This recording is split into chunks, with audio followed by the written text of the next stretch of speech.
A curse has befallen the region of Icewind Dale, in the form of an unrelenting winter that has slowly chipped away at those who live here for 2 long years. Most have lost the will to believe it will ever end, as hundreds of adventurers have flocked to this region in an attempt to end the curse and go down in history. None have succeeded. Those who do live to tell their tales are left frozen and mutilated by the horrors of the region. Join us as an unlikely group of adventurers come together to try and best these lands and put an end to the curse. Hey everybody, welcome to our Tuesday game of Tabletop of Icewind Dale Rime of the Frostman here at Tabletop Tyranny. My name is Jacob. I am the DM, and as usual we have 6 epic players here. We got Craig, Ethan, Emily, Star, Nate, and Tyler. We're all here. We're all here ready to roll some dice and play some D&D. It's been a bit of a 3-week hiatus, bit of a break, but we're back. And then we'll probably be going on another 2-week hiatus, but it's okay because we will, we'll do stuff. Anyways, if you are a first-time viewer or a long-time viewer, you usually know I like to ask the players a question, give them a riddle, something to solve for a point of inspiration. And of recent, we've been doing art prompts, and this week we drew the Milky Way, and each of us have a very beautiful rendition of the Milky Way that we have in our Discord. You won't see it, but we do. So, nana boo boo, stick your head in doo doo. Jacob. Yes. So every player has inspiration, and of more important note, especially for maybe tonight's session, there are 3 characters with birthday crits. We have Star, Emily, and myself. We each have a birthday crit. These are used for ability saves, like saving throws or ability checks. They are a free natural 20 for usually players like to hold on to it for like epic moments or something crucial. I like to burn mine on inconsequential stuff, but I know what I think I'm burning mine on tonight if shit goes sideways. But nonetheless, that is another thing we have in our headspace. Also, those people that have potions, it is a homebrew rule. I think I mentioned. If you use a full action to consume the potion, you get the full amount. I don't know if I've stated that or not, but if you have like HP potions, like a common health potion, usually it's like 2d4 plus 4. If you use a full action and drink it, you get 12 HP back. You get the full amount of that potion. You can use a bonus action just to kind of throw it back, and we'll just roll the dice. But I don't know if I've added that to our rules or not, but that is something that I thought I added. Critical hits in combat. Critical hits are, we roll, you do the static damage from dice. So say you roll 3d6 and you have a modifier. You initially do 18 points of the 3d6 damage, so that's 18, plus the modifier, and then you roll and add that to the total. On crit failures for like saving throws, you take maximum. It's as if someone rolled a crit against you. You take maximum damage on a crit failure on a saving throw, and on a crit success, you will take no damage. That is a pretty good thing to kind of refamiliarize ourselves before we get into tonight's session. That will be pretty heavily focused in combat. Maybe not. But a little bit of recap. So, last session, titled Beefy Bods and Baby Squad, our party split up as they had arrived to Karkalok. There were 2 main goals set out by our group. There was a goal to save Lomaya, which is Jayla's wife, and gather some more information about Karkalok, or / kind of like confront Gal's dad. That was kind of the other main goal. So we see Gal, Kitris, and Enoch, our big beefy bods. They found themselves walking through the front gates of Karkalok, utilizing Gal's lineage of his tribe's marking to easily make their way inside of this establishment. Once you guys were inside, you saw that this place isn't really that impressive. This very much is a goblin-made structure. Everything is made of wood and sticks, and it's not like shoddily made, but it's not dwarven made. It is decent, but not weak, if that's a good kind of like descriptive picture for you. They found that there were many commoners that appeared to be hanging out in a kind of like large middle area of this establishment, and kind of like dangling from some ropes like a large marionette appeared to be some sort of large construct. It does not look like it is. It looks like it's very much puppeted with ropes and pulleys and whatnot. Most importantly about these commoners, though, is that they are doppelgangers. some of our beefy bod boys saw that they were stealing the visage or taking the visage of Kitris, Enoch, and Gal as you guys made your way through the common area. And we see you guys finally make it to where you assume all the big figures here at Karkalok are holed up in, as Gal's dad is brought before Gal, as there is a lovely father and son chat that turned into a bit of a heated moment where we now see these two face to face to start a combat of trial. Meanwhile, as that was happening, Jayla, Fisk, and Antiochus find themselves on, the other side of Karkalok, where they enacted a plan to save Lomaya, and in doing so, they learned that Lomaya has given birth. The baby, that now this goal has become another goal of save the baby as well, a joint rescue plan. Obviously, the baby, we saw the baby get kind of sewed up into a dead goat carcass. Very nefarious looking. Gal and they had learned that, that's, just to keep the baby warm. Or who knows? Maybe there's a little more mystery behind that. No one knows really how the goblin goes, as they say. But you guys are mid-baby rescue saving operation plan, whatever you want to call it. And you guys are using the best of your abilities to distract the many certain threats that do remain on this side of Karkalok. You see there are many a griffin that have been blown off the edge of Karkalok, down to spin, scattered amongst the heavy uproar of winds that do updraft on the cliff sides of Karkalok at the moment. Kind of in turmoil. You don't know what happened to any of them, if they took any damage. There are these Goliaths with these very blue eyes and the symbol of Oral glowing in their head. They are, three of them are taking on a illusionary hill giant that was summoned by Fiska, if I remember correctly. And they are over there fighting it, quickly realizing that this is an illusion as they go to swing and not make contact with it. We see Toheen, the priestess, slip on Demetrius's little body and crush Demetrius, but she goes prone and kind of flails around like a fish inside the tent as our party is pulling the baby and Lomaya away. We see Jayla is invisible. So is Antiochus. Jayla has Lomaya thrown over her shoulder. Both of them are invisible. And Fiska has pulled the baby out of the goat carcass and is swaddling the baby with her extra alien arms as we see what is going to happen now. Oh no. Kind of a crazy scenario, of course. But I think that's a good recap. I think they can kind of bring us all into the same space. And if you go to D&D Beyond on your map, you're looking at it. Yeah. So, I don't remember if I rolled initiative for you guys. I think I did many moons ago. I think we were in initiative. I found it. And then we know Gal has higher initiative than his chieftain dad with an 18 over 15. So what was my other point? So the initiative for the other goobers was what the fuck did I write down? I'll put mice and minotaurs. Antiochus had a 19, Fiska had an 18, Toeen had a 14, Jayla had a 14, and these other Goliath goobers had a 13 and a 12. Antiochus is concentrating on invisibility. He has made a brief escape away from the action. Fiska is beginning to move away with the baby swaddled, no longer invisible. And Jayla and Lomaya are both invisible as they were like playing tug of war with the Goliaths. Yep. I cannot remember where we left off in that combat. I don't know if Jayla got to go yet, if we were like mid I bet we probably just made it to top of the round. I bet we probably ended it at the top of the round. Okay. That's what I'm thinking. Okay, that sounds perfectly fine to me. So,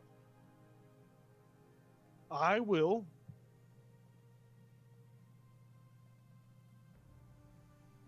roll d6, and we will do 1 through 3 will be baby squad, or 4 through 6 will be daddy and son bonding time. Is where we'll start. We are starting with daddy and son bonding time. So, You. let me put on some some tunes, and remember, these things are happening canonically at the same time across the space. So that is something to also think about in the forefront of your brain. Let me put some good tunes on, kind of set the mood. Put some genuine on. Nice. I thought we were playing combat. And pony. Yep. Whoa. Put some tunes on. They're just talking, guys. They're just talking. No, I think we did start the combat. We did Yeah, start I the don't- combat. no, Nobody no, got in the no. fight though. We see a very tense, was friendly banter, you know, just the friendliest of banter between father and son. Basically, I'm gonna take away the illusion. I wrote down in my notes, as far as like roleplay, I just wrote rage bait him and see what happens. That was gold. So basically, Gal has been rage baited by his dad. But it was in character. But we see Gal and his father finish a conversation, and basically a trial of combat has been initiated. We see, you first see, since Gal, you will go first. Your dad has not raged yet, but he would look like he was about to. His muscles were tensing up. You see, the like the heraldry on his, you know, the inking on his body kind of flare up with a little bit of magical aura, a little bit like he's beginning to fester up some sort of rage. You notice that, and before you make your charge, we also see that one of these Durgar, these heavy armored Durgar, Dirth, which you guys don't know his name, but Dirth, you can't really recognize him, but this big beefy ching metal armored Durgar kind of walks up closer to get a better view of this fight that's about to happen. You see that Jackson, the little goblin archer, and his wolf companion are watching from the little kind of overpass wall area, and another goblin's watching. You're seeing you are drawing a crowd, and Kitris and Enoch are watching. I remember Enoch saying, before we get into combat, what was Enoch's intentions and what was Kitris' intentions before? I think I remember them, but just to hear from you guys, it's been some time, maybe you rethought about it or something, but what are your intentions as you watch this fight that's about to occur? I don't remember what I said my intentions were. I do know I looked down to check to see if the doppelgangers could see if anything was going on, but I think Kitris' plan was honestly just to watch this happen, like let this play out, because at this point Kitris has looked around and he's like, fuck, if we join in on this, we're dead. Like, there are way too many enemies to deal with, so... And you looking back, you notice that none of these doppelgangers, these commoners, none of these commoners are paying attention. You guys are on another level. They're not hearing any kind of combat. Now, who's to say that anything crazy or, you know, something crazy draws their attention? That hasn't happened yet. But they are all down there, sitting around their fires, poking around. Enoch, what are you looking at? So Enoch is under the assumption that this thing between Gal and Funka Laga Laga it's like a traditional Goliath thing, so he's not going to interfere unless it looks like somebody starts playing dirty or somebody else like gets involved that shouldn't be involved. And then so kind of like Kitris, he's going to watch and wait and then be ready to go if things go sideways. Yeah, awesome. I will actually ask you guys our own initiative as well to be kind of like placeholders. We could say that you guys are like, you know, holding actions the whole time as this is happening, just to keep that in like the oh yeah, look, we can see the dice roll on D&D Beyond. Oh, cool.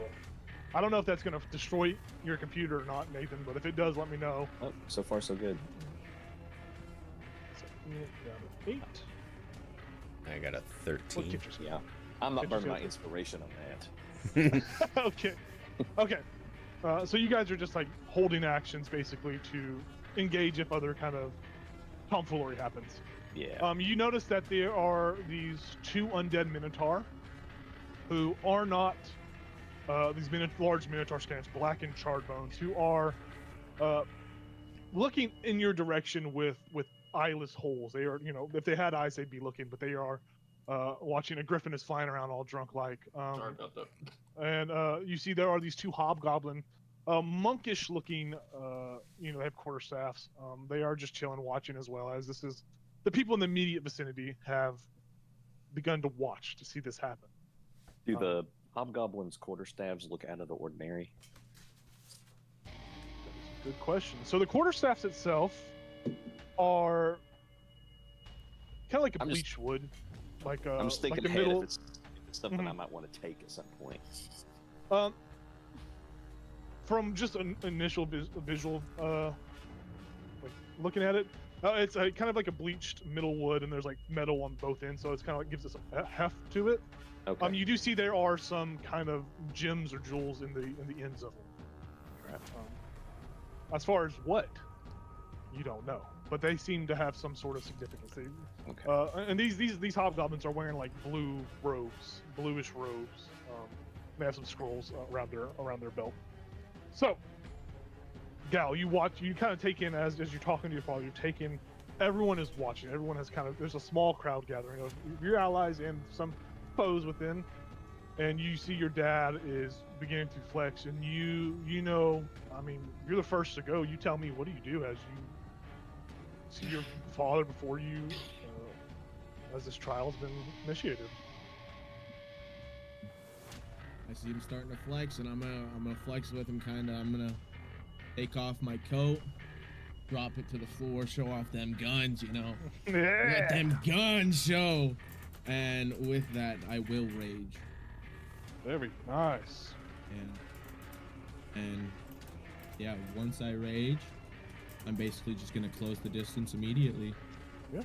I push in, and for my first attack, I'm gonna try shoving him, trip him. Okay. Yeah. So this will be a Contested strength. contested strength check. I was looking at the hobgoblins. There's no way this guy's strength is 13. All right. So he is going to roll a 26 total. A 20. Yeah, I got a 24. Yeah, you just hit into a Damn. wall. There's some give, but still Don't sturdy. forget you have advantage on your strength saving throws and all that. Oh, you're from right. That ale. You're right. Nice, very nice. Good reminder. Oh, that's a 27. Then. Yeah, you give him a shove. You shove him back. Are you trying to knock him prone, or you? Yeah, I'm trying to knock him prone. Yeah, he falls over prone as he is. You heft into him. You lift him off his feet and kind of just drop your shoulder down into the ground as he is prone. Sweet. Now I'm gonna take a swing on him while he's down. He's prone. I should have advantage. No one rules for him. I get 24 to hit. Yes, definitely hits. And I'm going with my fist right now. I do not have the axe pulled. Good to know. That is 7 points of bludgeoning. Nice. He takes it all because he's not raging. Very And nice. That would be my turn. You slam him, punch him. He, taken by surprise by this. Says, well, I'm gonna put a better soundtrack on. Actually, this one wasn't as intense as I thought it would be. Like it sounded cool, and now it's just lame. Sorry. We'll go back to the classics. You can't go wrong with the classics. Like So- that song. My favorite one. It's just a cool initial rift. Yeah. Okay. So should be playing. So as you lift him off the ground, slam him, punch him, he quickly with grace, he spins around on the ground, kind of does like that machismo get up with no hands, like he flips back up, and with his momentum, he mid jump he rages. You see the purple and the royal purple markings just flash with color magic as he rages. As he mid jumps and he carries the momentum, is going to just bring down his fist upon you 3 times. He boom boom, and then a double fist as he just goes all out on you. So first attack. Just this once. Everybody gets one. No. Yep. With the first attack, it is a number. These So hands 19 are to gonna hit- eat 19 to hit. everyone, Boy. Okay, 19 hits. 19, 21, and 21. All three will hit. They all hit. Yeah. You take 18 points of bludgeoning damage, reduced to 9 as these big boom, boom, boom hits come down on you. Kitris, it comes your turn. You're noticing this battle happening. Enoch, you're noticing this battle. You've seen the people around are like, they're like watching in disbelief. They're like, holy shit. And when the chieftain hits, there is a loud like crack of force and damage as it comes down. Even with Gal's hit, there's a loud crack of hit. Sounds like kind of like small like thunderclouds in the mountain as the sound is being amplified by the altitude. We come back to the top of the next round. Gal, it's your turn again. All right. With those 3 hits taken, I will swing twice. Okay. And then I would like to go into a frenzy, Okay, very nice. so I can get 3. So, first one, I'm gonna have to use inspiration for that. Hits on my father. That's a 19 hit. Yes. Second attack. That's a crit! Yes! Very nice. And then third. Send him to the retirement home.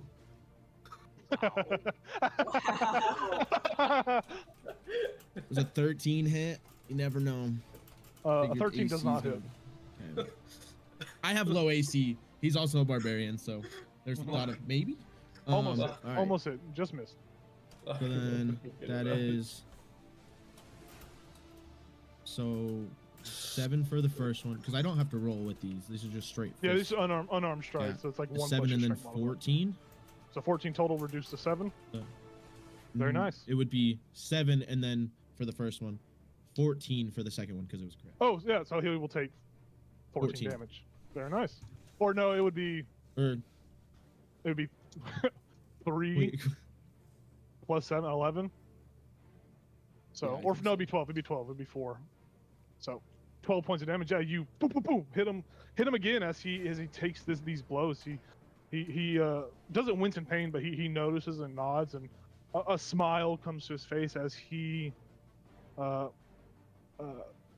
thematically pushes you, narratively like pushes you, ducks, uppercut, and then punches you in the rib as he tries to bring these next three blows on you. So the first attack, at advantage because you just frenzied. You didn't reckless. So the I just first attack, frenzied. I didn't wreck. first attack will a 12. Does a 12 hit?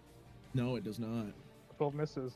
A 23 definitely hits, and a 21 hits. So the first uppercut misses. You dodge as he follows through with his other fist to uppercut you, and as you get hit with the second attack, he brings a fist into your ribs, and you feel just the strength behind him. You take 12 points total, reduced to 6. Kitris and Enoch, you guys are still just watching in awe at these two muscly men fight. You notice that as you hearing these noises, you're noticing that the commoners down aren't looking. Commoners down there are not looking up. They have not looked up here. They don't notice them. Kitris, are you still holding fast, or are you doing anything as this happens? No, Are you still just watching? I think I would just watch. Cool. I would probably actually just take a look around to see like if we need to book it, what the quickest. Quick, yeah. Yeah. You can make a perception check if you would like. That so right below K4, that drop Yes. down. How high was that? The drop down will be, these walls are, the other walls were 50 feet. This one, more or less, there's it'll be a 30-foot drop because it's 30 like foot. the walls are built 20 feet up on the cliff. Well, no, it'd be a 50-foot drop. It'd be a 50-foot drop if you're jumping off. If you like try to, we'll say 30 feet. It'll be a 30-feet drop. Okay. I'm getting too mathematical. 30-foot drop. So that'd be 3d6 if you wanted to jump off. Okay. Perception. Not very good. Just the 6. 6. Most direct route, is jumping off. Probably the realistic quickest route, jumping over that wall and taking the fall. That's probably the most realistic way off. All right. Enoch, we come to you. You see Kitris is looking around, just glancing. What are you doing, if anything? Is anybody in the area? Does it look like they're moving at all? You're noticing that this goblin next to you is beginning to kind of peek around a little bit more to get not to like squeeze in, but to get a better kind of like a better view. Their wolf is kind of just chilling back here by the fire. So they kind of just come down off the wall and are watching. I will stay where I'm at, but definitely keep my eye on him. Yeah. Very nice. With that though, we're gonna swap between these two battles every 2 rounds, just because whatever the fuck they do over there might affect what happens over here. So, with that, as we're seeing these 2 Goliaths just pummel and punch each other, we cut over to Baby Squad, Baby Nappers. We cut over to Antiochus. You are running away invisible. You have not been noticed by these goblins on this tower. You are beneath this tower. You, I want to say you peered into one of these little houses on the hill, and you saw there was like it was like a goblin family. There's like little baby goblins inside playing some sort of Scrabble or something with chicken bones and whatnot. And you saw like a mama goblin, very much like a family home. All right, kid. Is there a way for me to tell how strong these goblins look? The children, you could probably breathe on them and kill them if you really tried. The mama goblin, probably not as formidable as like say the goblins in the watchtower, but still like an adult goblin. They would put up some fight, but it probably wouldn't be anything too crucial or great. Is there like a alley or something on these little homes, or could I get behind them? You could climb to try to begin climbing up this is like a mountainous peak kind of area. It's like the homes are built into a mountain peak, so you can like climb to try to begin navigating over it. But there's no like true valley onto the other side. You can begin climbing. I guess what I'm trying to say is that I'd like to light one of these houses on fire, but I don't want someone to see me while I'm doing it. So the houses themselves are made entirely out of rock. Like they're made of rock. They're made of the mountain. They're made of the mountain itself. Like they've been carved into the mountain. Like like little like Native American homes like in the walls and whatnot. I don't know the name. I'm sorry, but it's very much made out of the mountain itself. They sit atop like some. Actually, let me just double check. They're not made of wall. They are not made of rock. They are made of wood. The wood has been painted a gray white to blend in with the mountain to kind of help hide them. But they are 20 feet on these on the side of this rock on large wooden stilts. Would the fire spread, or would it be isolated to like one house? It could, with the help of the wind, obviously. It's not going to be like instantaneous. Like it might take a couple of rounds, like a couple of. Okay. Realistically, it might take. I mean, for these like this whole row of houses to kind of catch quickly, it'd probably be about a minute, like a real minute of time. I don't know. Okay. What... I've got an idea.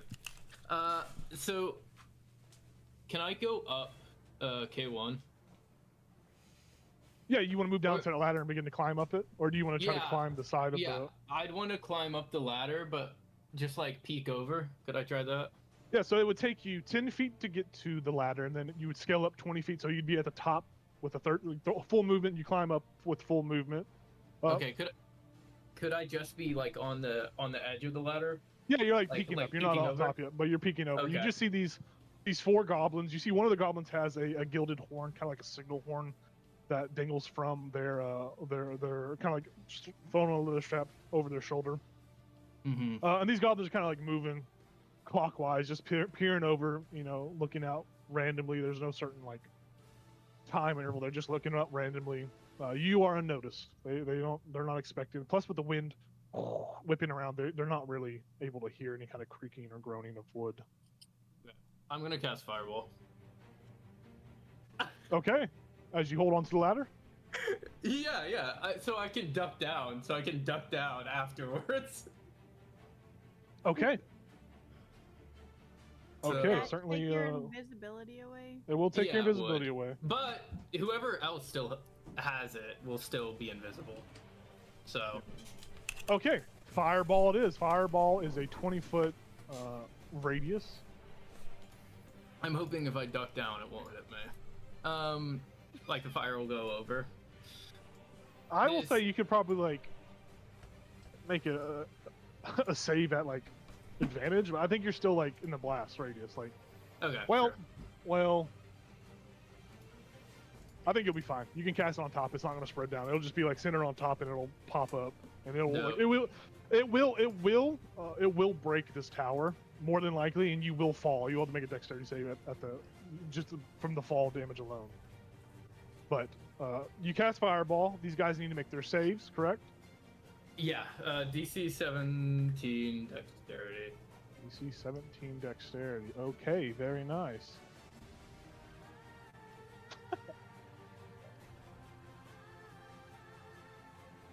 Oh.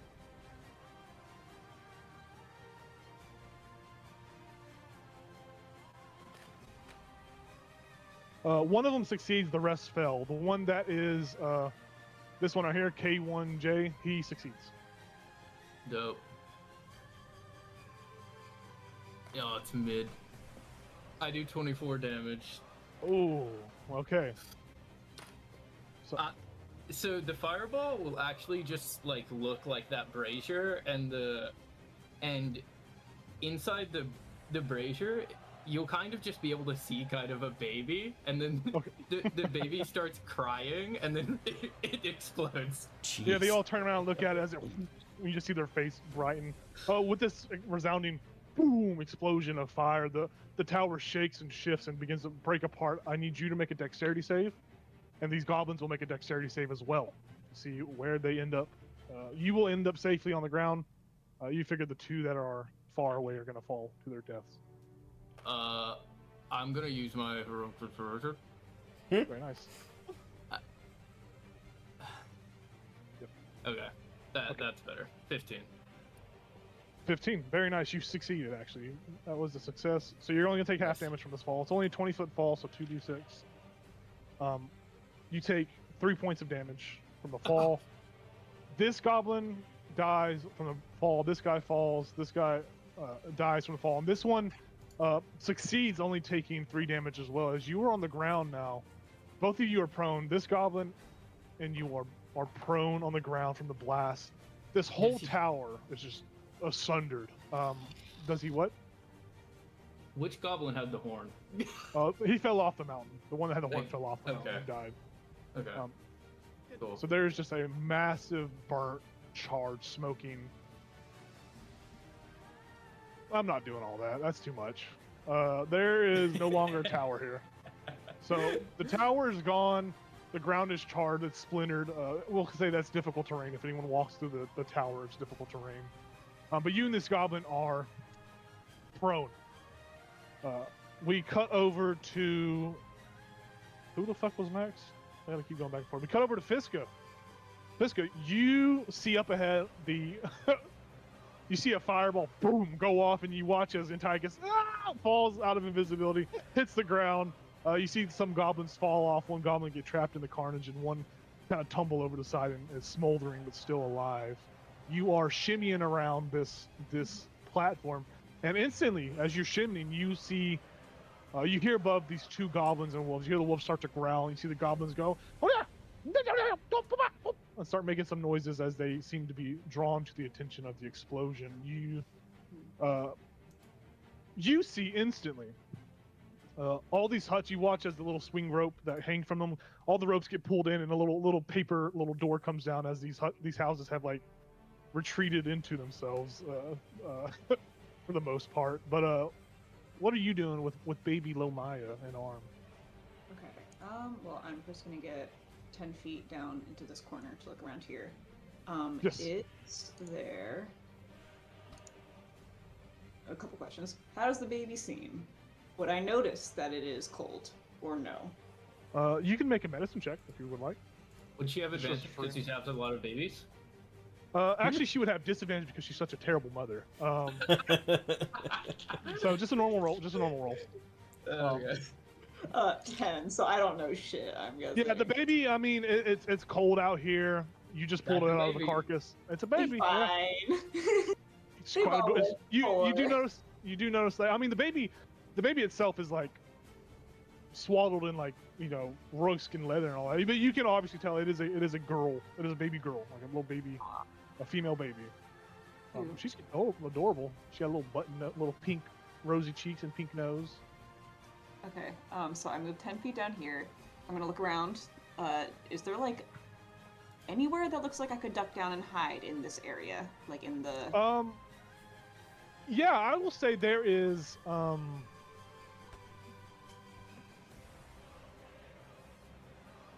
Yeah, we'll say there's a small kind of like a overhang area where you can kind of tuck into the shadows with the baby. I'm gonna do that. Yeah, you go there. Go ahead and make a stealth check. I will say the baby itself does not cry from the loud noise. Does not like the explosion. She does not cry. I mean, this baby is sleeping. So. I will use my heroic inspiration. I did not Very like nice. that. Okay, 18. 18. You feel hidden in the shadows with this baby as you kind of swaddle the baby beneath the ledge.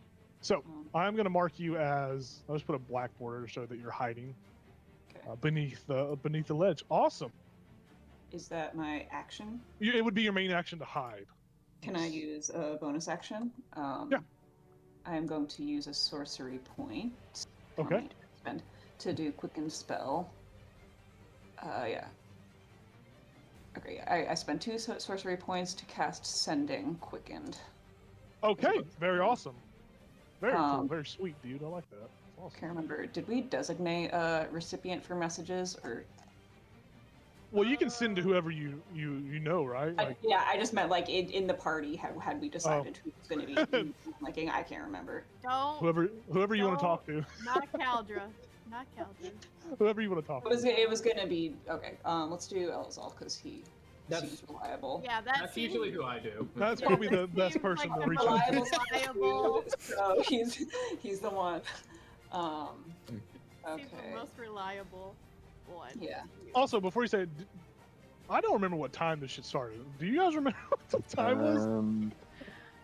It was. It was like 6 night, p.m. 6 p.m. It was getting Okay. dark, yeah.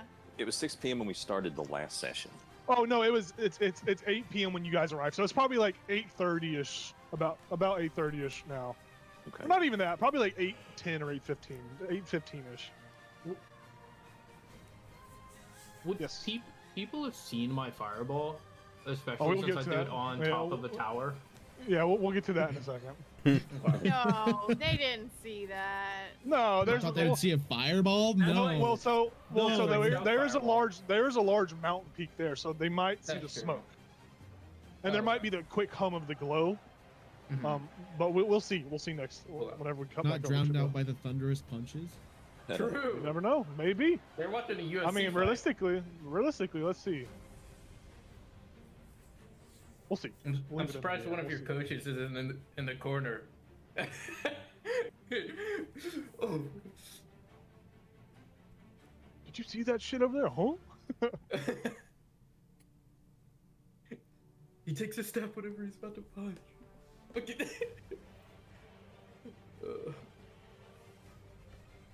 Is there an incoming message? Yes, there's an incoming message. All right. Okay. She was crafting. The Maya and baby acquired, but seen. Now split up, fleeing. Antiochus up to some shit, fireball or whatever. I'm in a shadow. How are ya? You mean Yeah. to send this to Elzal, right? You're meaning to send this to Elzal, not Kitris, right? Because Kitris is Yeah. the one that's here. Okay. Oh, Okay. I wait, should've- no, wait. Kitris. You meant want to send it to Kitris.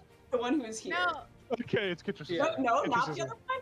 I want the one who like needs to know that we should leave. Yeah. Because, Kitris. like, So it would you're be making it very Kitris. obvious, It would like, be like, Kitris. shit's happening. Kitris, So yeah. Elza's probably like, Elza's like going around town and like, what the fuck? Yeah. Oh, sorry. Really Okay. fucking What does this people. have to do with me? I assumed you meant calling your Kitris. friend in your life I assumed you meant collapse. Kitris, yeah. That is Yeah, what yeah. it is. Okay, perfect. Elzal is the most reliable seeming recipient of ascending in the whole group, though. Just in general. Yeah, it's LSL first. So, Craig, did you need her to repeat that, or did you get it? Yeah, repeat it again. Oh god. Oh, if you didn't write it down, don't worry about it. Enoch will see Kitris's eyes go wide, like not expecting this message. And I can respond to it, right? Good question. Okay. Yes, I believe you can. Yeah. I believe you can. 25. So Gowl fighting father. 1-on-1. Currently okay.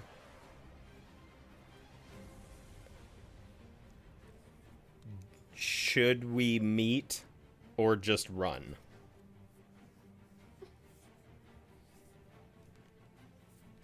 And obviously that's you Yeah. can't respond to that until later, but So we can even kind of cut back in time and say that's probably why you start looking around for exit strategies, right? Okay. You start to look around for that. I will say, I will allow, like, go back in time a little bit. Do you try to convene this to Enoch in any way, shape, or form?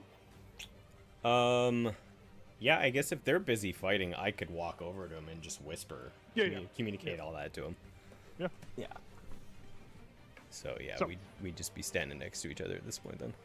Yeah, you just get a little closer, and that information's translated over to you as well, Enoch, as you are pretty much doing the same thing, looking at people fighting and just kind of being them up, just standing there, bouncing on your toes, ready to fight something. Okay. Very good round. We move back over to our ice priestess herself, Miss Toheen. Oh no. She stands up. You just have her speed to stand up. She's in the hut. She comes out of the hut.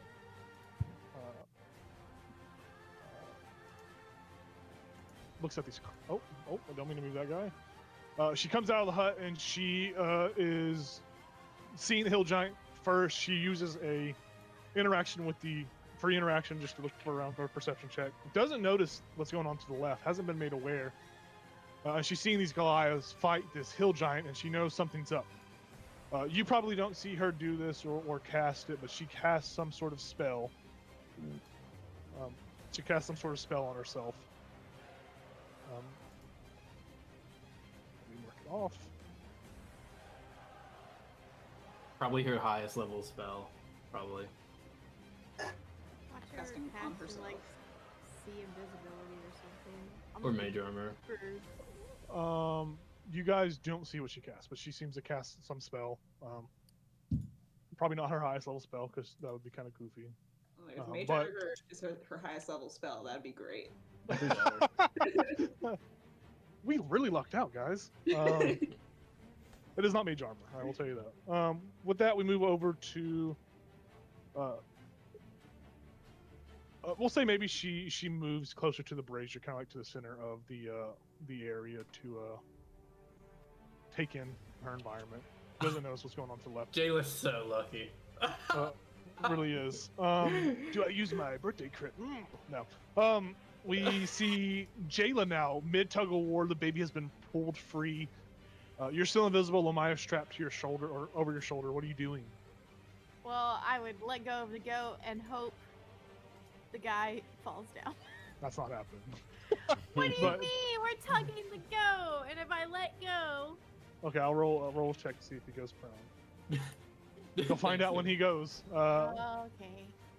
And then I think. Hold on. No, because that'll draw her attention over here. Okay, I was gonna throw my bomb, but I'm not gonna do that right now. I'll save it. I'll start going this way. That'd be 5 right there. Mhm. And I can't. 15, 20, 25, 30. That's not Basically, I will say to get around this ledge, this corner, with Lomaya to your back as well. Like she's a she's a big figure, like human. I would say use your full like movement action, like action and movement to like scale around the cliff without falling. Yeah, that I don't. I think care. I think that's a fair kind of like rule as you kind of walk Yeah. away. You're still invisible. What's your passive perception? It's not very good. 14. You don't notice the baby and Fiska in the dark. Yeah, I assumed I wouldn't. You see the dark eyes of And Fiska's red eyes pop open.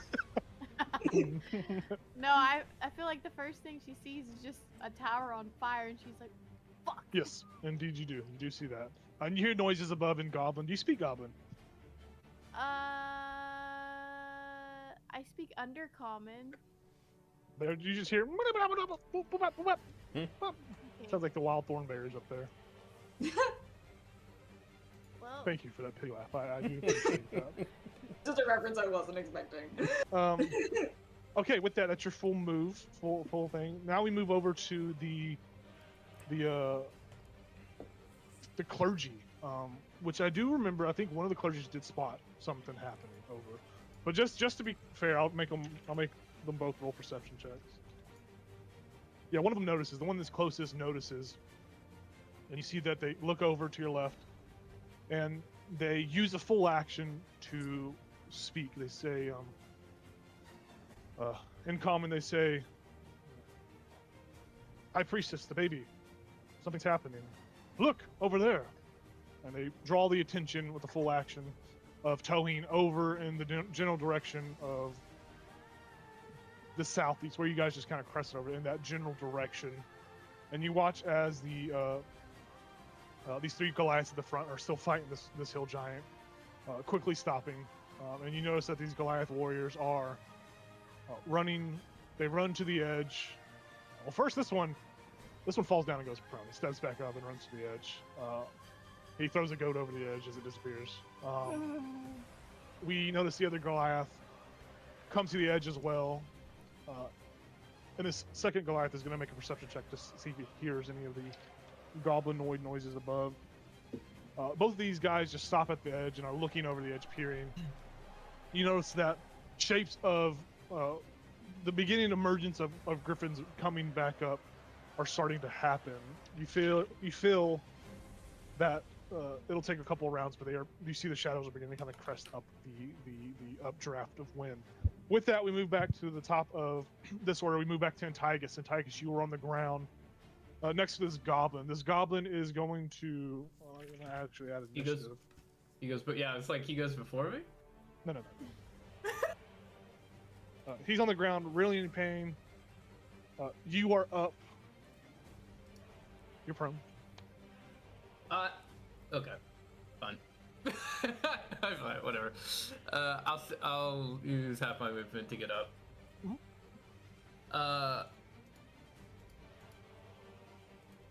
And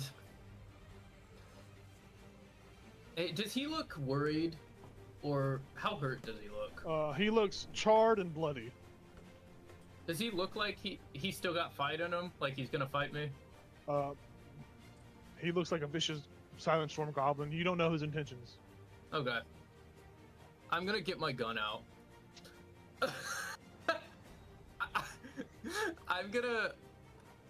I don't think I can actually have disadvantage on my gun because it's a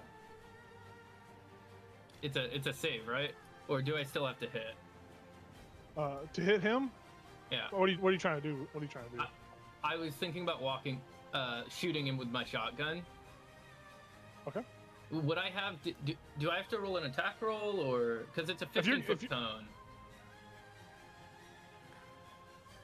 What's the? Is it? What are you trying? What's the attacker trying to do? Like, what are you trying to cast out of it? No. I'm trying to shoot him with it. Oh, you just want to shoot him with it? Yeah. Every time you like physically shoot the shotgun, you have to make the save to make sure you don't go flying. Or you. It's been a while. Let me look. It's 15-foot cone. I might still have to hit. I don't know. It is hard to. It's hard for me to say. You still have to roll to hit. I will say since it's a shotgun though, you won't have disadvantage on because usually if they're prone, you have disadvantage with the range. But you're gonna like walk up and like shoot him. Yeah, that's what I want to do. I would say still go ahead and roll the attack. You will get pushed back, the 15 feet, but I will. Oh man, I will. I'll let it happen. Okay. I'm gonna shoot him. Does an 11 hit? 11 actually misses. Dang it. You have Alright. a portent. You can use a portent if you have a portent. I'm not using my portent. You don't try me. I think I'm okay. I'll walk away then. Well, you walk up and shoot, right? Or are you just stand there and shoot? Would I have advantage if I was next to him? I will give you advantage if you're right next to him. Yes. Yeah, that's what I wanted to do. Sure. That's fine.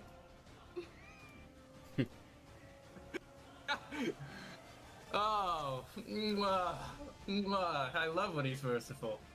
Oh. I got a 19. Yeah, definitely hits. He'll walk up with his shotgun. I will unmake you. And then he'll shoot. You just hear him. What? His eyes just go wide. And you shoot him. How much damage? I do 13 damage. I would probably do it like that. Yeah. So you get thrown into the wall. Yeah, I'd rather that than anything else. You get boom blasted into the wall. I will say you take 2 points of bludgeoning damage from the force of the wall hitting your back. You see that he is still alive, but just barely. Whoa. He's like Wow, this starts guy's to kind of cough tough. up blood. Still alive. Oh well. So with that, I think I'm good. Yeah.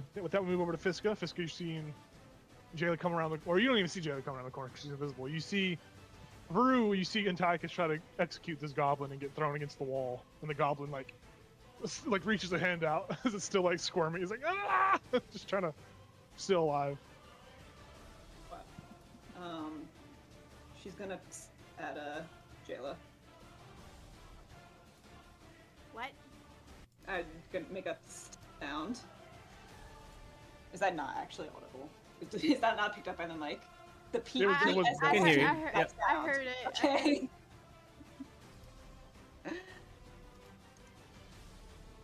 I don't know if I can answer right now, so can I answer it?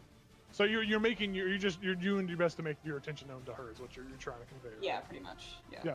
So I will say with that, Jayla, you will instantly know where she's at whenever you start your you knows where she's at now, but when your turn comes, you can. Do you do anything else, Emily, or are you just staying here, hidden in the shadows? I'm kind of in a good spot right now. I feel like, Okay. and the other place I could go is next to Antiochus, and that seems like a bad place to go. So I guess I'll stay here. Okay. What do you mean? Very nice. With that, we move over to Toheen.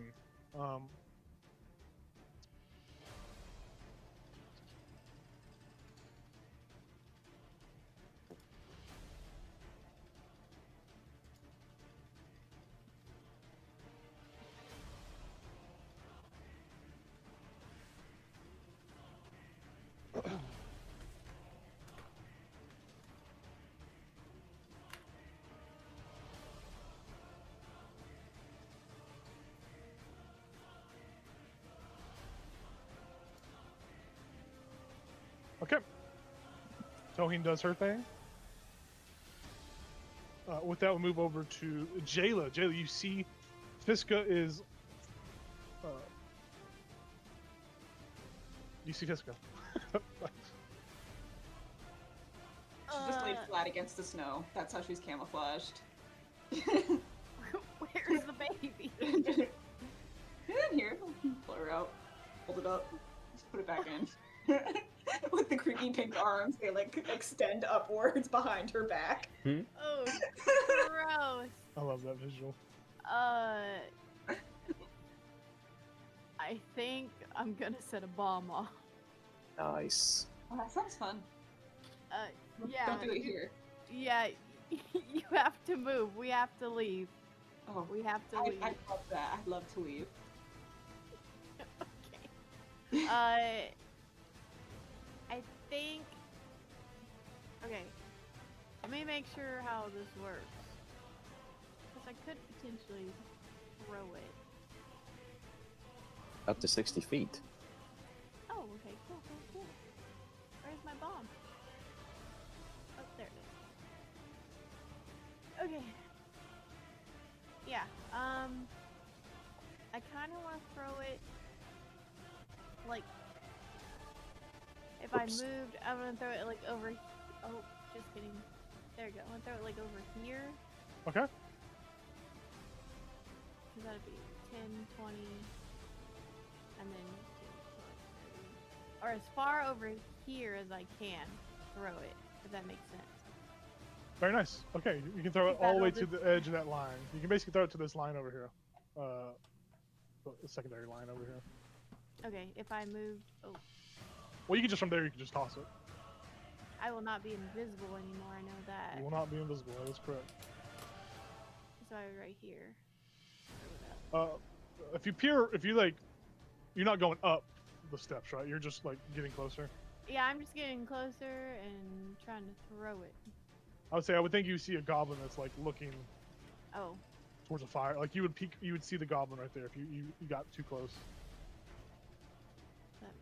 and if I throw it right here, it You should still be able to reach should where you still- want to get to. Yep. That second line you said? Mhm. Okay. Then I'm gonna throw my bomb. Okay. Before I throw it, when I throw it, it's already like ready to blow. Okay. I don't Okay. want it. Okay. Throwing your impact grenade. Yeah, I'll throw it, and then I want to start heading the way we came. So you're gonna throw and then tuck beneath the ledge, basically. Try to start climbing down. Start climbing down, and hopefully I don't get seen. Okay. As So you throw the stealthily bomb. as I can. Yep. You throw the bomb, your invisibility drops off you and Lomaya. What does the bomb do? It does 3d6 fire damage. 86 fire damage. Go ahead and roll it up for me.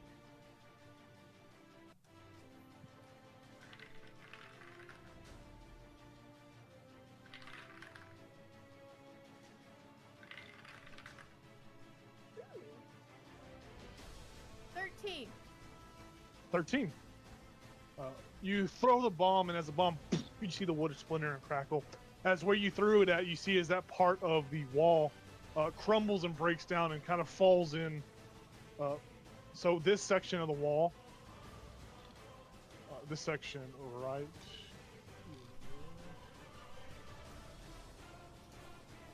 You see this section of the wall. Oh my god, if I could draw, that'd be crazy. What is there like a radius on it? Does it say a radius? It's just 5 foot square. Okay, so it's half that square then. Or So hold on. Each creature within 5 feet. So I don't. It doesn't actually give me. so you throw the bomb in like the center right there. We'll say in the center of this platform. You watch as the platform crumples and crackles as like a hole is blasted into. You see it kind of disconnects from either side of the that little walkway there. Mm-hmm.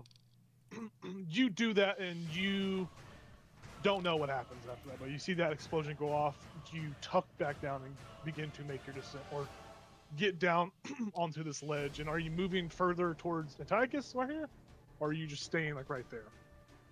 Me? Yes, you. Fudge, I should tell him, shouldn't I? Okay, hold on. Ethan will I be think- coming back to you shortly. I go. So I was right here. Or I was right here. Yep. 35, 10, 15. Yes, 20.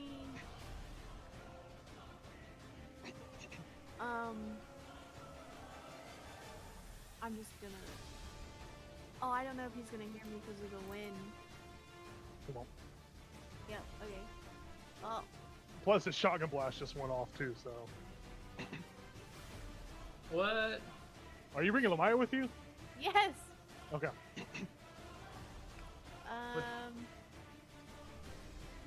I don't have. Well, I guess I'm going over here to Antiochus. Oh, that was that 20? 25, 30. And hope he sees me. Okay. With that, we move over to. Hold on. Let me make sure The I have goblin gonna shank me. Yeah. Yeah. Most definitely after shooting him point blank. Right in He your should foot. He should just leave.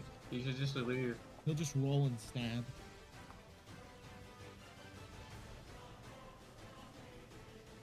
Yeah, I'm good. Okay. With that, we move over to these two clergy type individuals. You don't know what happens with them, but you see nothing. Something happens with the clergy type as they do something. Oh. Can I? Sorry. Can I use a bonus action? Yes. Okay.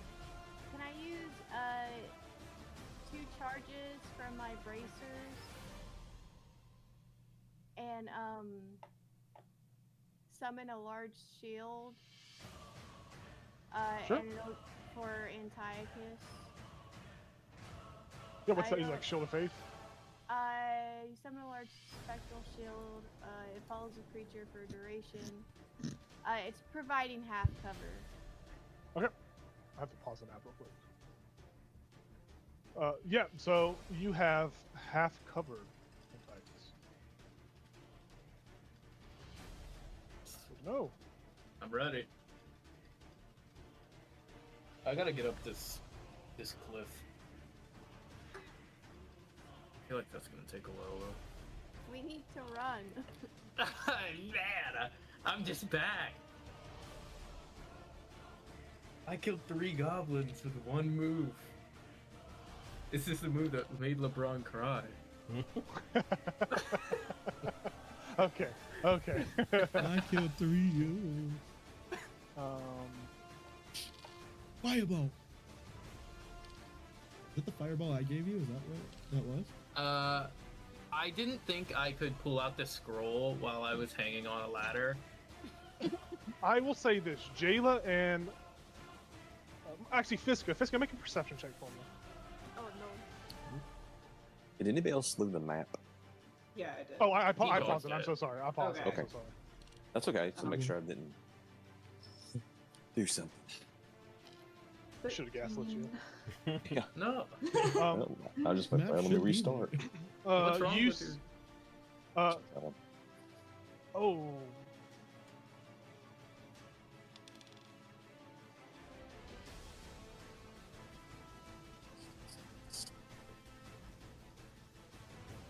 Yeah, I'll say you see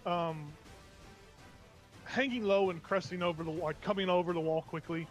You see a small like white owl, like it just crusts over the wall. It's like hugging to the wall, to reduce like wind from above. You see a little owl fly over this wall, and it's like looks like it's searching and tracking, and you notice that it like locks onto Jayla and Lomaya. You see this white owl.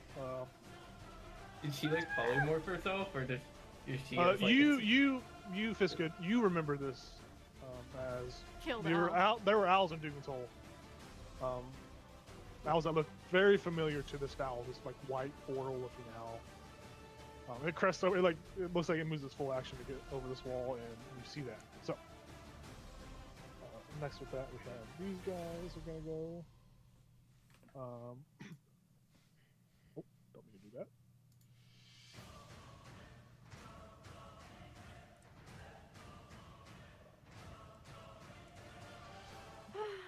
Well, it was nice knowing that. We're fine. They haven't even started killing us yet. Hence the Keyword, word started. We come to the goblins. All these goblins are going to go. You see this goblin closest to Antiochus is going to stand up, Damn it. looks at you in your eyes, just it's like shaking as it's holding its little. Well, it's actually it pulls out a scimitar and it's like shaking, and as it lashes out at you as it tries to strike you. You're not prone, thankfully. You got knocked against the wall, but it strikes out at you with its scimitar.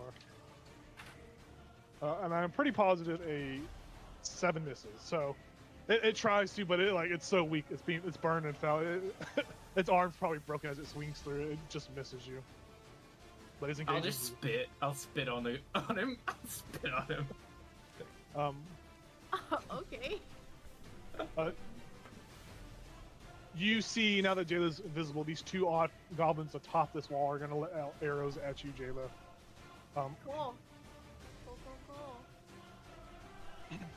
So first one's a 9, which I assume misses, and the second one's an 8. As the arrows are shot and they just get taken off by the wind, they kind of the trajectory path just gets absolutely ravaged by the wind. With that, we move back to the scene of the crime. We go back over to father and son battle. We come back over. Initially, at the start of this round, Gal, Enoch, and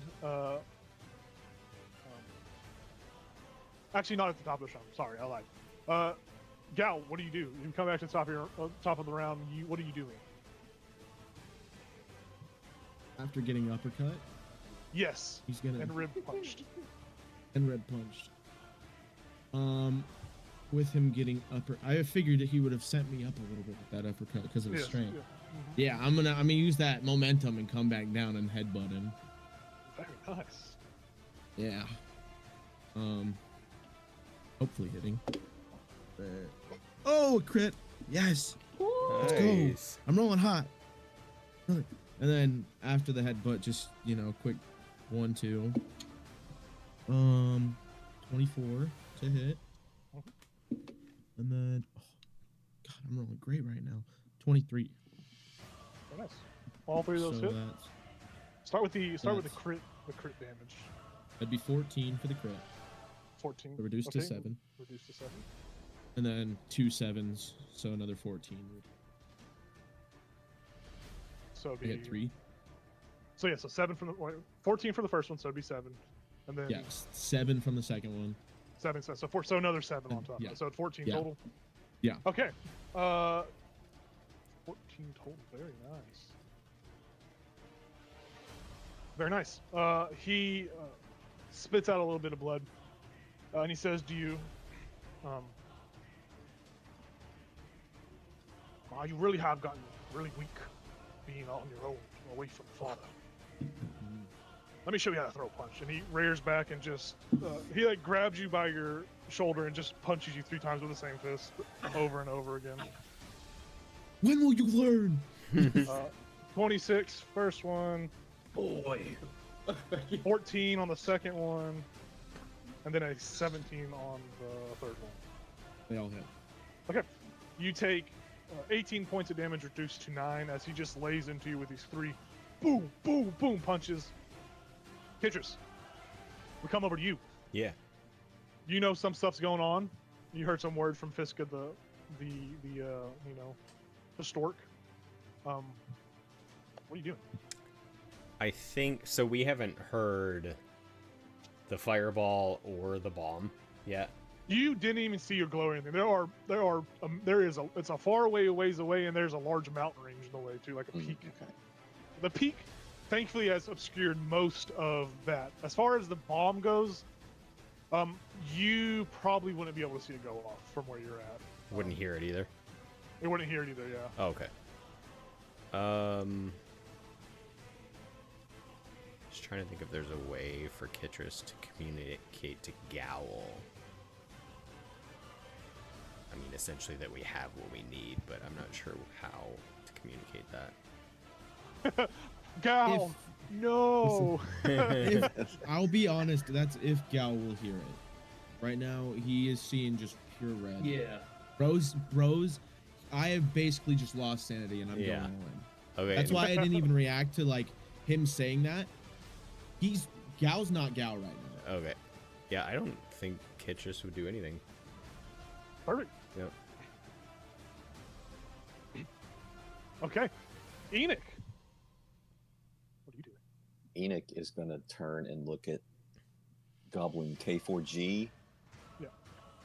And do like Well, the see, techno... he's gotten a little Oh, he's closer. closer, He's, okay. he got, you see, he's kind of squaring up, and he's like casually walking over as he's gonna like converse with you, like this is just like, I mean, you guys are like friendly. You guys came in friendly, right? Oh, yeah. Unless you were gonna do something else, because if you're I gonna do was something gonna else, do he Well, doesn't I was come over just- to you. He's just going to turn and look at him and give him like the "Don't you dare" techno Viking thing. Okay. Yeah, you see the smile on his face as he's about to walk over, maybe throw some bets on who's gonna win or something like that. You see his smile just fade as he just looks down at the ground, depressed, and then like turns back and looks at the fight. Okay.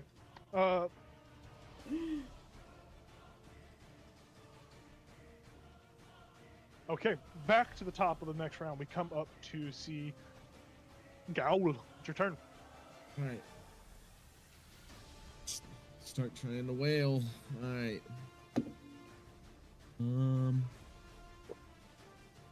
16. First one. 16 hits. 16 does hit. Yes. That's a fail. I crit failed. You punch yourself in the nuts. Ah! And then a 23 Yes.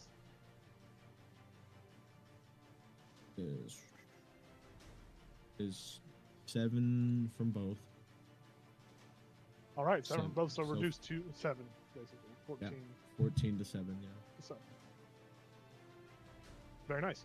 He smiles more as his muscles. You just see that he's like the fight, kind of like Hulk-esque narratively. Like he just looks like engaged in fight. The chieftain doesn't get to fight often unless there's a trial by combat. No one has challenged your father for well over a couple of decades. I mean, he has been like the top notch at the Thumlaka tribe.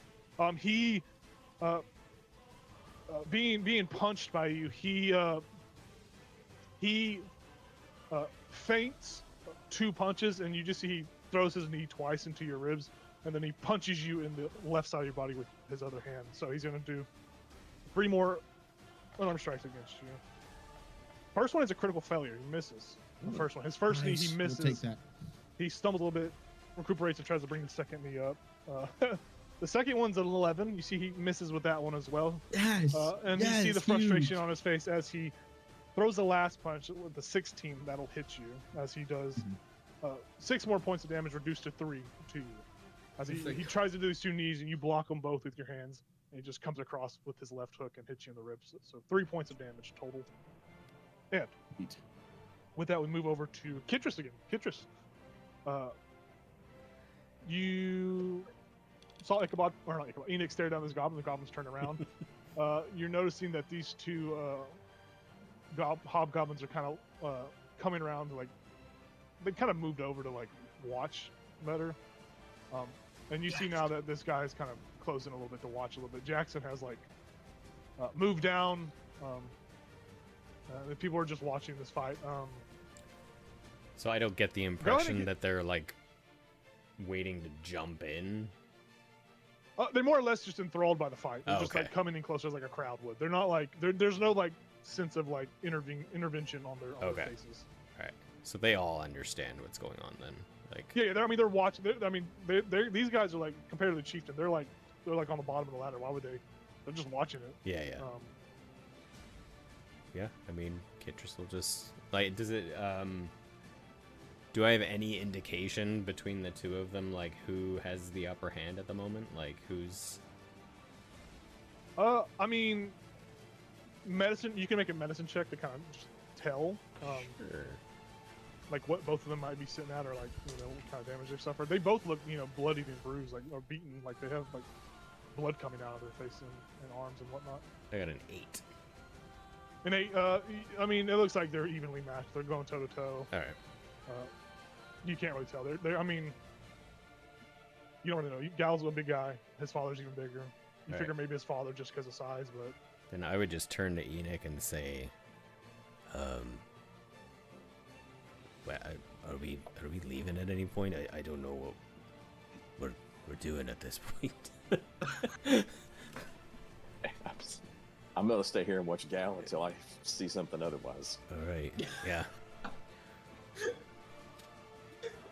They're like, get up Okay. the lawn chairs. Let's go. So- Let's Yeah. crack open a couple beers while we're here. So, at the end of this round, the end of the fourth round, you notice that there is some commotion from the right side of the area up here. Over here, there is a, if I can hit, or encircle it over here. Over here, you see as three figures step out of the door over here. The first figure is a Dorogar clad in charlin, a crown, jagged crown sits tops at a gauntlet. You notice a Dorogar steps out, Oh golly.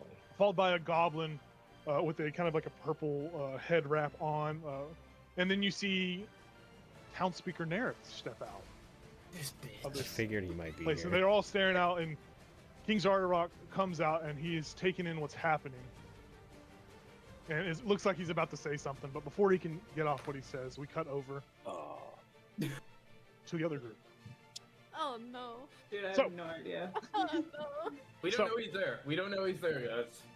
Yeah, I didn't know what to do anyway either. So I will say, Enoch, Kitris, you see these figures come out, and you see what's your passive yeah, insights? so it's my turn. Mine's probably not great. 11. Passive insights. 12. King Zardarok is stony faced, but there seems to be a nerve in his forehead that's kind of pulsing with anger. He looks angry. Mindu looks angry as all these figures look angry. You don't know what as to what, but there's something that has happened that's angered them. Okay. Do we know Mindu?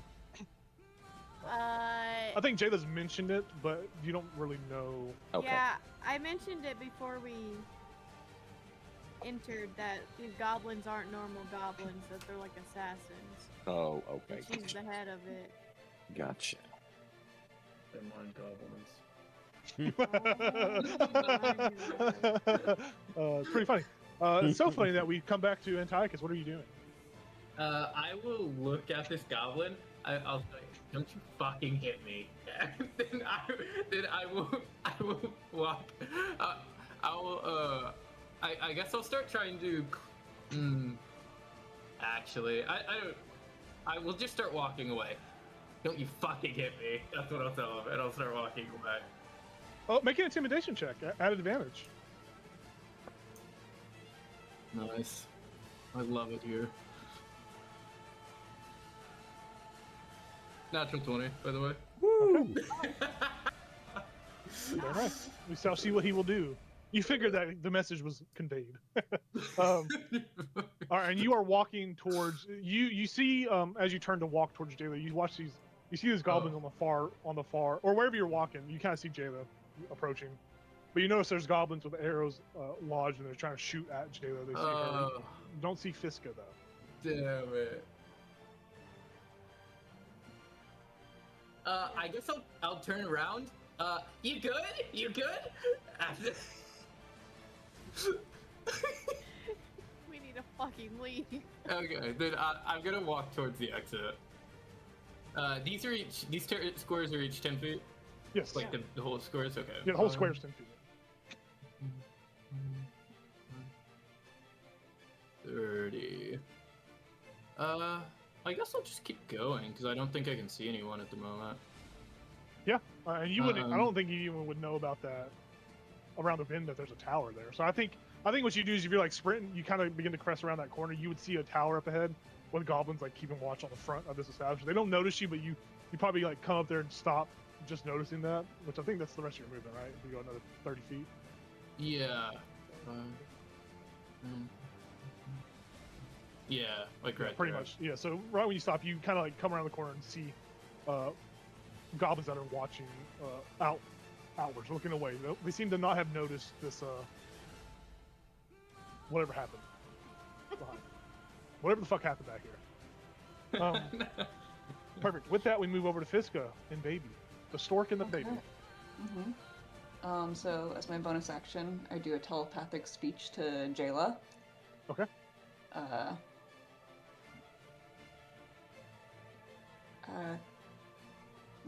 An owl's behind you. It can see you. Hold on tight. I've gotcha. And I'm gonna Oh, what? move over here. I'm just gonna sidle along, and I'm gonna vortex warp you 120 feet somewhere.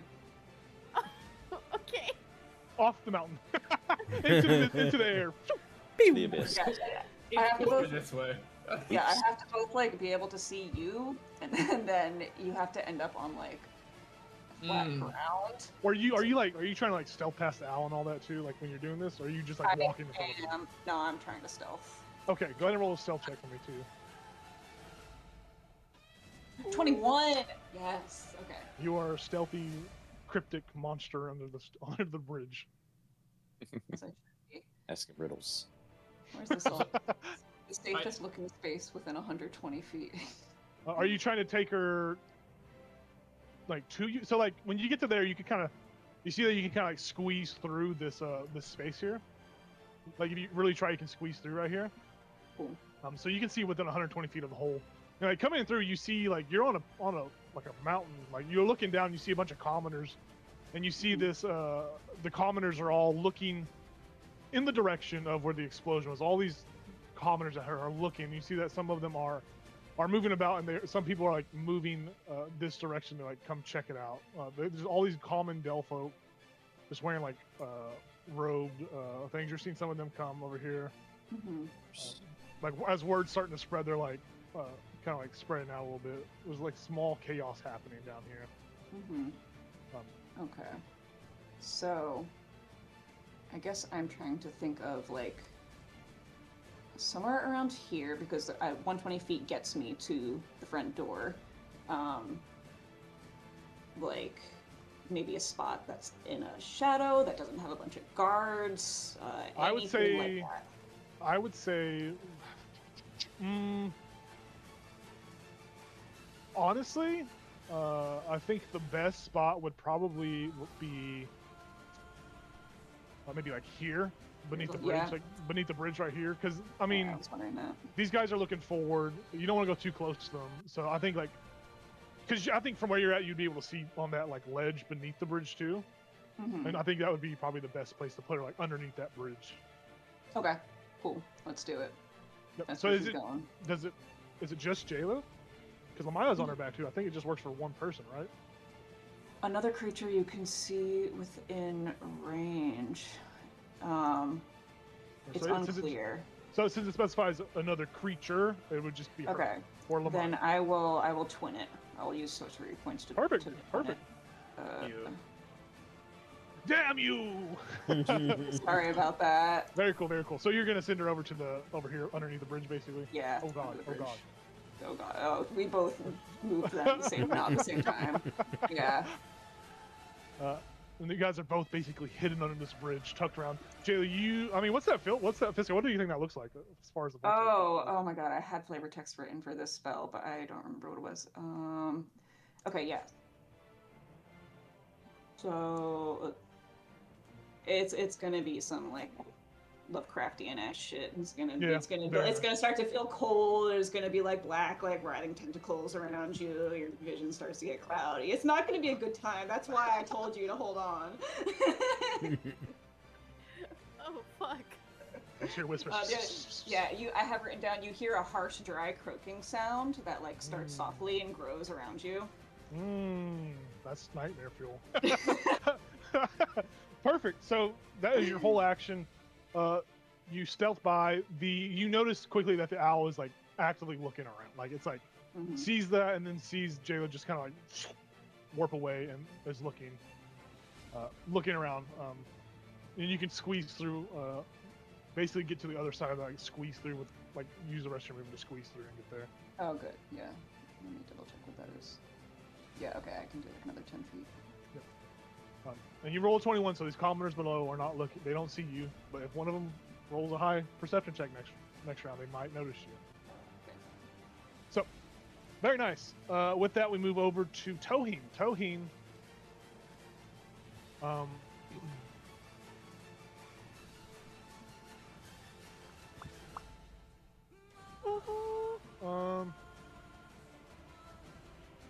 Divine intervention.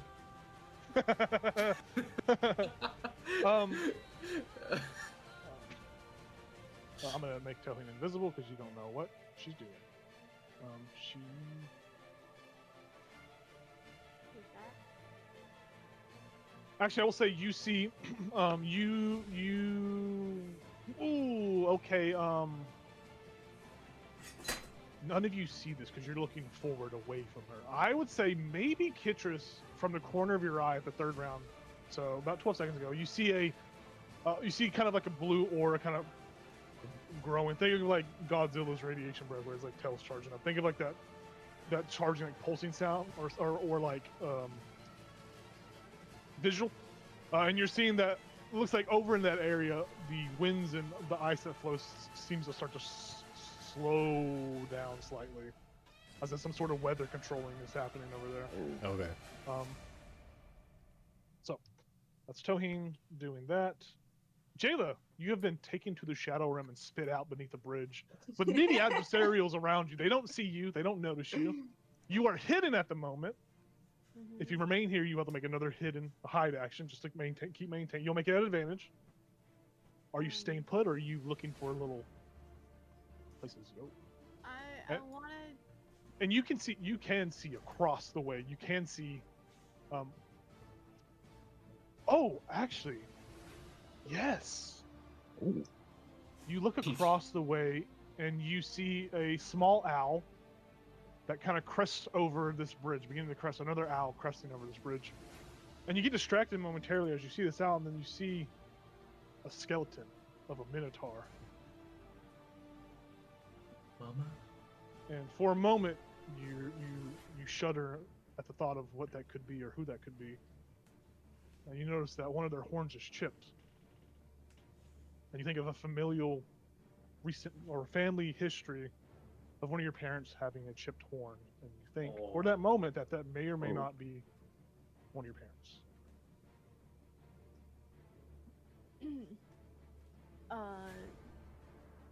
I think for a second she'll hesitate, but she kind of shakes that off because the only important person to her right now is her wife. I'm gonna look for the best way out without being seen, if possible. So, right now, you see in front of you many goblin archers that are looking forward. They haven't turned around. They're looking outwards. You think you could climb back up this hill and probably make your way. Make a perception check for me. Wait. Do I see any like other minotaurs that look like they're like working here? No, you don't see any minotaurs that are working. Okay. I will say make a perception check though. Okay.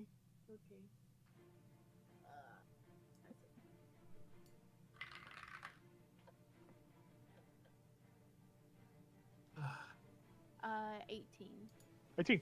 You see a goblin atop a polar bear, a very familiar looking goblin. A goblin you remember from No. many ways back. Right around on this polar bear, you notice there's a key hanging around from their neck, and attached to two large, like to that main entrance is like a little padlock. You figure those two go together. You think that your best way out, honestly, there are no good options. I'll be honest with you. Maybe if this could teleport you again, there's a better place to go. But you could probably climb up, make your way across this bridge next to you. Maybe kind of like crawling stealth and like hiding beneath the ramparts on the sides of them to like not get noticed to get across to the other side. But as far as this is all kind of new. Like you're taking it all in because you haven't seen any of this yet. So, that's what you think. Okay. I think I'm gonna pick up some dirt, rub it on my eyes, as much on my face as possible to look less noticeable. Okay, sure. Okay. And I'm gonna I'm gonna kind of use my cloak to hide Lomaya's face and just kind of have her over me still. Yeah. And I think I'm just gonna walk forward and pretend like I am supposed to be here. Okay, make a performance check at advantage as you begin to crest across the bridge. You have your high visibility vest on. What? Your high visibility vest on. Yeah. Make a performance check at advantage. Okay. So Because with your cloak over and your like bulky like Lomaya's kind of wrapped around you, makes your shoulders look big. You kind of look like a Goliath with like a robe over them. okay. So do I have to clarify my birthday crit before, or can I do it after my rolls? Whenever you deem necessary for a birthday crit. Okay, we'll see how I do because I have 0. Yeah, remember a birthday crit happens like if you have a terrible roll, you just use your birthday crit and it crits. You just cash it in. I am using my birthday crit Okay, for perfect. a 21. Very nice. Your birthday crit has been spent. Money, Locked money, it in. money. Here comes the money. Let me take this one away. Very nice. The birthday crit comes in, and you are beginning to. Are you like walking across the bridge, or are you just like walking on the ledge? I can't go under this bridge. You can. You like walk down a little bit, and then you can. So you move about Okay. 10 feet down, and you have the rest of your movement. Okay, 10. So are you making a means to go interact with Ronald atop his Ronald McDonald mount? I'm gonna try to keep my head down Yeah, yeah. and just like walk towards the gate and be like,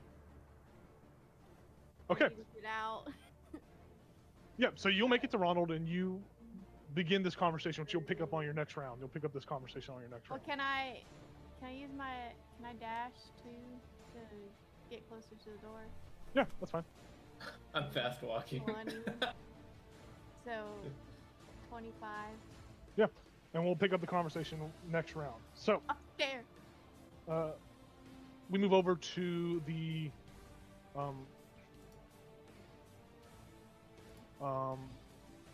these little owl guys are gonna go. Perception check. Doesn't notice anything. Fisky watches this owl just like shifts back into. Oh, they don't.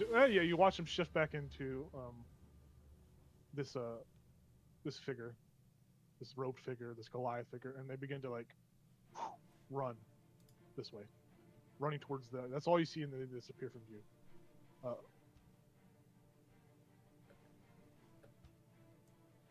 This other owl seems to have crested up here, and you watch as this owl shifts back into a robed Goliath. Which, Gal, you'll notice this when we start the 5th round, that this Goliath looks familiar to you.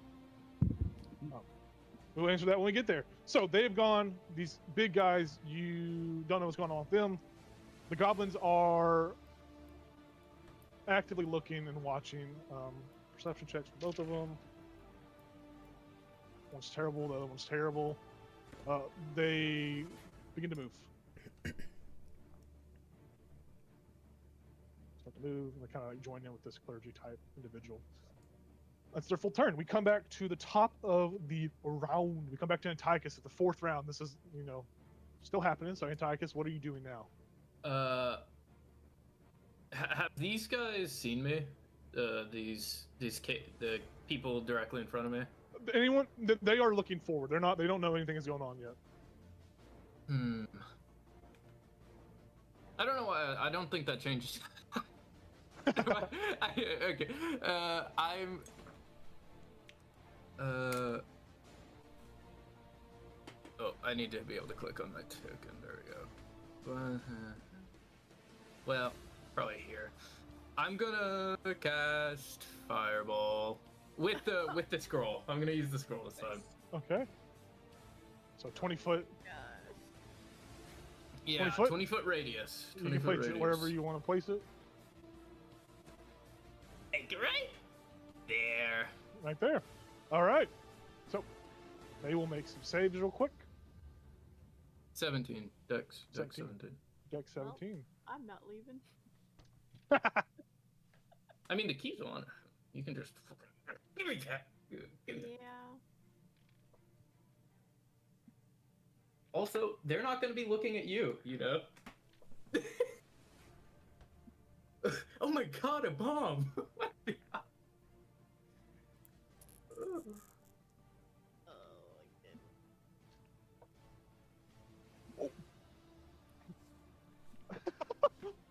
Okay. 1, 2. Okay. So everything fails but one wolf. He watches this wolf. This wolf rolled a natural 20. This wolf just jumps in the air and does a 360 spin and evades the whole blast area as it just does a cartwheel over and evades the whole damage with the natural 20.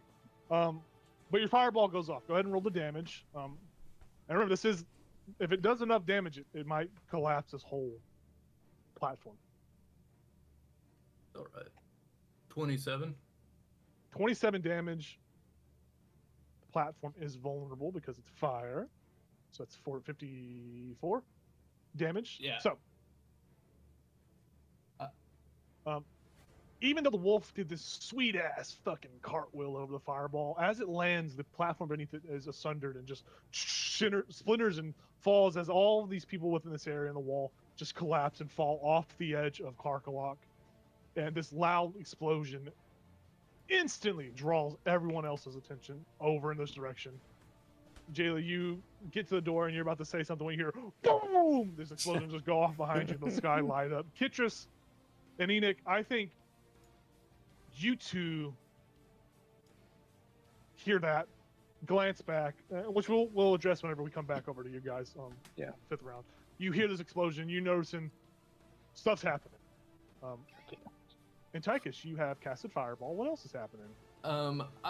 If I could describe it, I would be holding this this scroll, and it would kind of like just tatter away into pieces. And for a second, I would just like my body would flash like I have the tattoos that Gal has, and then they would kind of like drip off me and surround the wooden platform, and then just like crush it.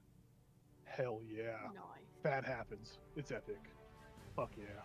Anything else? I moved as far as I could. I don't know that I have anything else for bonus action. I'm good. I'm chilling. All right. Yeah, you cast this, and you initially see that these goblins up here turn in your direction. They instantly just see through. Actually, they don't see you yet. The smoke is still kind of coalescing, so you're kind of obscured by the smoke of the fireball. Sweet, Fiska. Hey. You. I just Fiska, you see the glow. Oh, go. No, you go ahead. What are you saying? I was just gonna say I just imagine them like looking through the smoke, and they're like, holy fuck, what did that? And then they see Antiochus. They're like, really? Really? They're expecting like the way the smoke and mirages you to be taller, and then it clears up and you're just short. Yeah. He's a tiny guy. Yeah. Little guy. Fiska, you see the glow from further ahead. You don't hear the noise, but you see the glow. I think that's what Enoch and Kitcher see too. You see the glow out of the peripheral of your eyesight. Fiska, you seen some shit going on. You saw Jayla throw on this disguise, and she's made her way to the entrance. You see her at the entrance, and you see the explosion, and you see everyone's looking over at the explosion, except for Jayla, who's like looking at the gate, looking forward. What are you doing, Fiska? Dude, I have no idea. Oh my lord. Just get out. Yeah, I mean, are there any other Aarakocra among the commoners? Most of these commoners, they are more or less the facial features are hard to make out. They are just wrapped in cold weather clothing. They're just like look like Dell folk with like their cold weather gear on. So that, like facial features or like appendages or anything, it's really hard to make out any kind of like details. But they are just like commoner looking. Well, if I saw Jayla bundle up, I will do the same. Okay. And then maybe slide down the hill while everybody's looking the other way and try and join in on the commoner Common folk? act. Okay. Oh no. What are you doing to blend in? Tuck my neck in. Okay. just get all tucked up. Bundle my cloak around me. I mean, I'm already wearing a big cloak, so I just keep wearing the cloak. Put my hood up. Yeah. Yeah. And you're making your way through. Yeah. Yeah, go ahead and make your way down, and they are. I would say go ahead and make a stealth check. I'll say a stealth check at advantage because they're looking away, and a performance check, just a normal performance check because you're just tucking your neck in it. That kind of was. Okay. Performance was 17. Very nice. Stealth was less good. What was that? 12. Oh, okay. Feel free to continue wherever you're. Okay. Let's see. We'll see what happens. Yeah, I know. Okay, so that was however many feet that was, and then I'll come over here next to this guy. Yeah, you get close to this next guy, and you look over at that kind of marionette that's kind of hanging. Go ahead and make a history check for him, or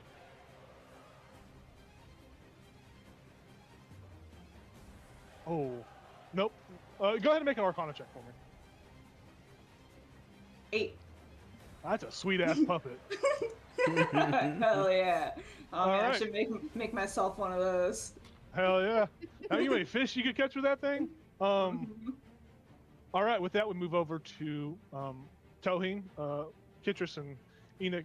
Or Kitris, you're looking back over there, seeing the glow. The glow is intensified now, and it looks like the weather over there has pretty much come to a standstill. As it's like kind of controlled a little bit. The blizzardous winds are slowing down, and you kind of notice that from your vision. You're seeing that since the weather slowed down, you're seeing the forms of griffins rising back above the rift, and they seem to be approaching to the edges. And you see there are some Goliath individuals that are.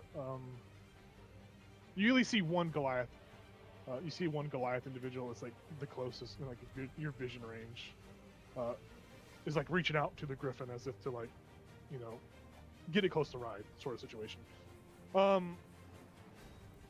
Jayla, you are here, and this explosion, boom, explodes. You see the polar bear and Ronald look. Ah! What the fuck? They look over. You see all the goblins are looking over there. What are you doing? The gate is locked. The gate is locked. The key that will unlock it hangs around the neck of Ronald on his polar bear. How high up is the goblin on the polar bear? The polar bear sits about 10 feet, so he's like 10 feet. It's a massive polar bear, so he's 10 feet up. I don't know if I could jump 10 feet. Well, you don't have to jump. Like, you are already like 7 or 8 feet. You can like attack or reach up. Like, you are tall enough to like do a quick jump. Like, you can grab the key if you are with him. You can grab the key. Is there a way I can just snatch it? Yeah, you can make a sleight of hand check at advantage because they are distracted at the explosion. They were about to interact with you, but their eyes have been taken over to the explosion. What's your vertical? What's your vertical?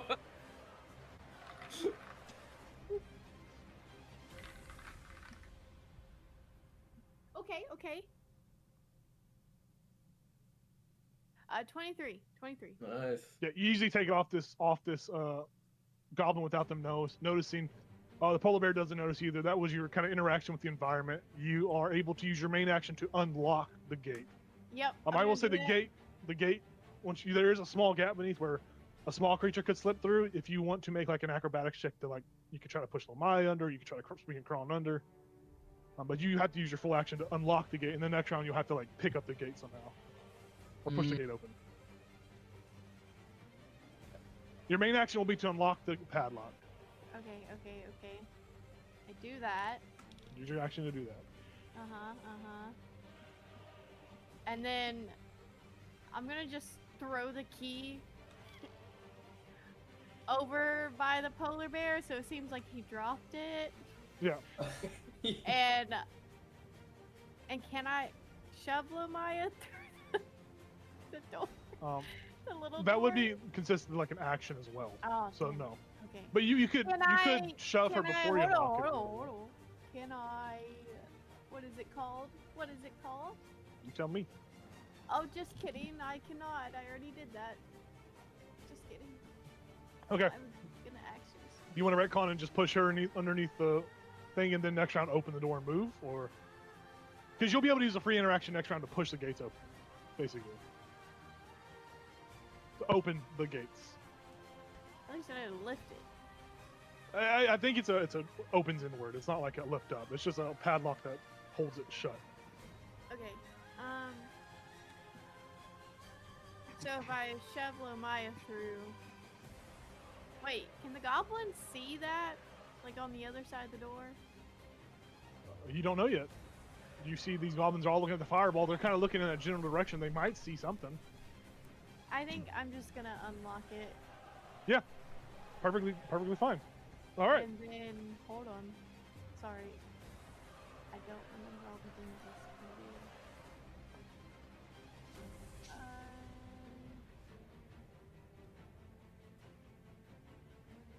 do.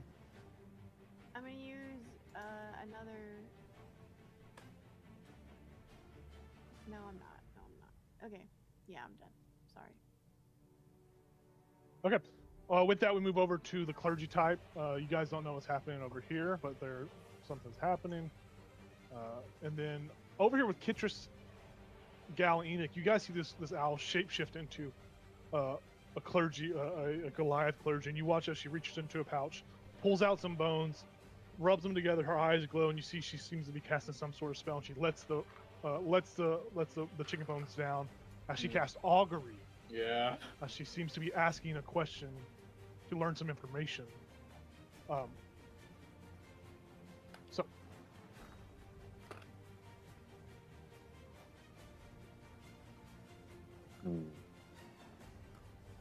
And I'm going to be fair and roll a d4 as far as like the outcomes. Because that'd be crazy if I just say, oh yeah, something good happened. She figures out where people are at, but that'd be really shitty.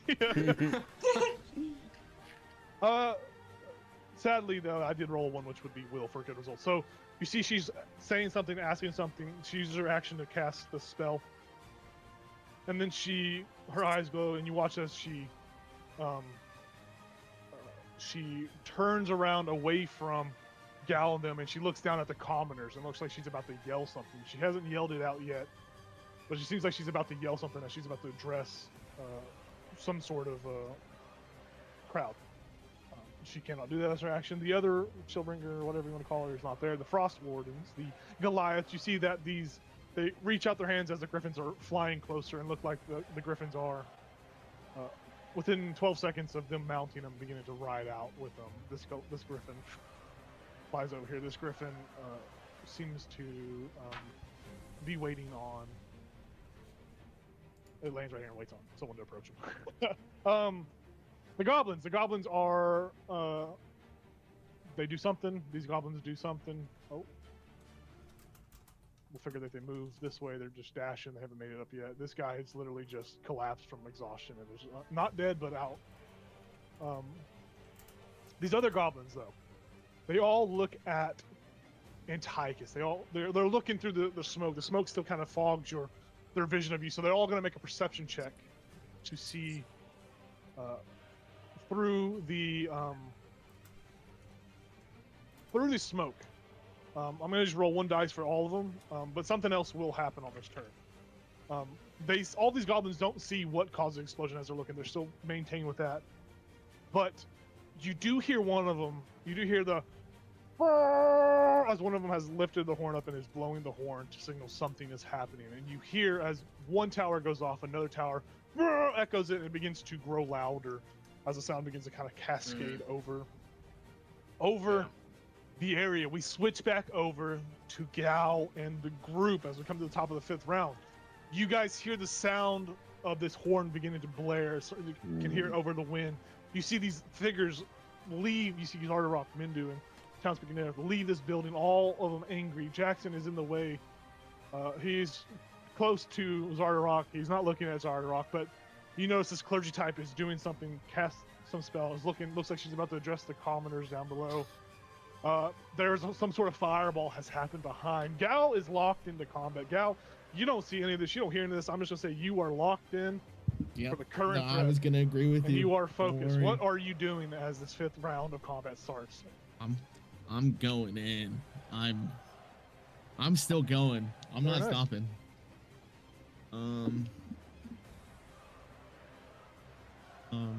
First attack. Still punching. 24 to hit. Yes, yes, yes. Second attack. 21 to hit. There's a lot of stuff going on. Yes, yes. A lot of stuff 20 happening. to hit. Yes, they all hit. Very nice. That's Very nice. 7, 21. So 21 reduced in half, basically. Yeah. Is So- that 16 or 17? It would be not that high. Well, how much was the first attack? Well, they're all together, so it's They're all- 21. So Yeah, 21. 21 and a half would be Oh, 11. 10. Yeah, it would be Well, 11. 11 to rule But- favor you, so. Okay. So 11 points of damage, which you see he immediately uses a reaction to cast Stone's Endurance. You watch as his muscles flex as the damage he comes through. You just notice where you punch, Anyway, it just turns to rock and stone as it hurts your fist a little bit as you make contact. He is going to roll a d12, which I don't ever get to roll a d12. yay, D12s. He takes 4 less than that. So he rolled a 1 on the die. So that would be 7 points of damage total. 11 minus 4, 7. So I took it away from the wrong person. No, I didn't. Okay, yeah, you hit him hard, and as this is going off, he's focused on you. He's not aware of these individuals that are coming around, and he looks at you, brings you in close, brings your head close to his, and says, "It pains me to do this to you, boy, but sometimes it's best to learn through violence." And he is going to, he just like grabs your throat with one of his other hand, and he just clocks you in the face 3 more times with his other hand. A 16 to hit, a 26, and a 6. They all hit. All 3 of them are going to hit you. Okay. So you'll take 18 points, reduced to 9, since you're raging. Okay. And he is just And- beating you, pummeling. I'll counter his stone endurance with mine too. Very nice. Very. Where's my Nice. D12? I resist 8 points. So you take 1 point of damage. As you resist, you see he hits you with these 3 attacks. They are actions. They are not double attack and then a bonus action. He hits you with these 3 heavy hits, and you watch as he sees the damage kind of be absorbed by your hits, and you see him look at you and he says, "Have you learned this one yet?" And you see he punches himself in the chest, touches some sort of like key point, and you watch as he heals up. You see some of the vitalization come back to his body Oh, as he heals. And he smiles. With that, we move over to Kitris. That's not a Kitris, what are you doing? That's not a fair fight at all if he's healing himself. I think does Kitris have like eyes on Nerith?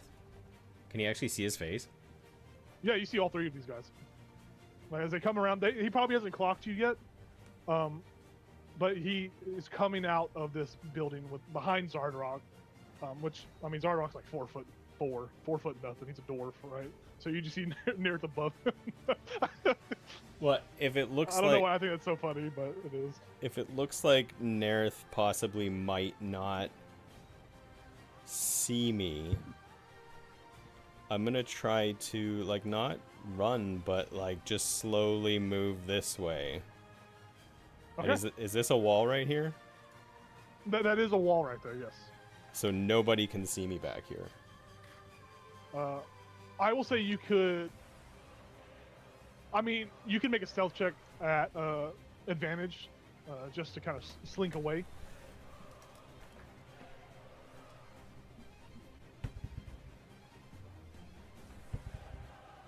Uh, 19.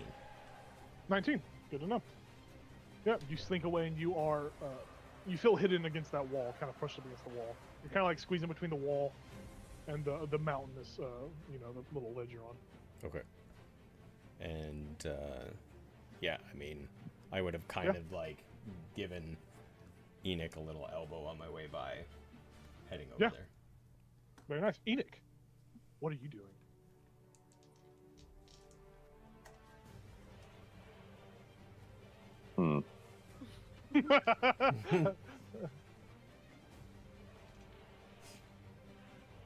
So, Nerith, Mindu, and Zardarok are still up there. Yes, so narratively they have just come out of the door and they are like turning around and they are just now looking outwards to. They haven't. By the end of the 6th round, basically, there will be some interaction stuff that'll have like narrative. So we stuff haven't heard the horn yet. You guys hear the horn at the start of this okay. round, basically. Okay. Yeah. So basically, at the start of this round, you hear the horn. Because that would happen at the end of the 4th round, technically. Okay. Well, shoot. That can't be good. Obviously, I don't want Nerith to see me.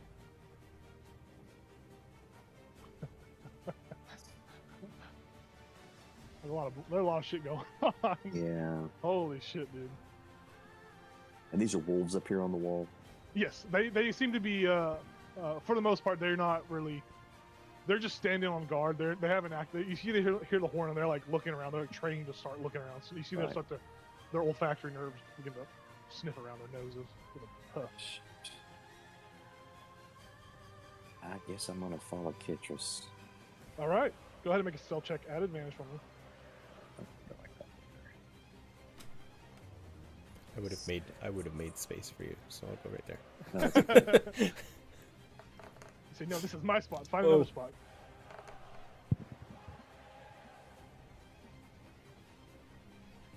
$15. 15.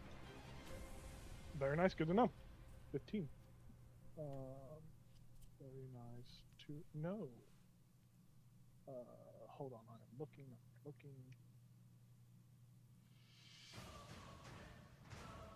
Okay, 15. Very nice.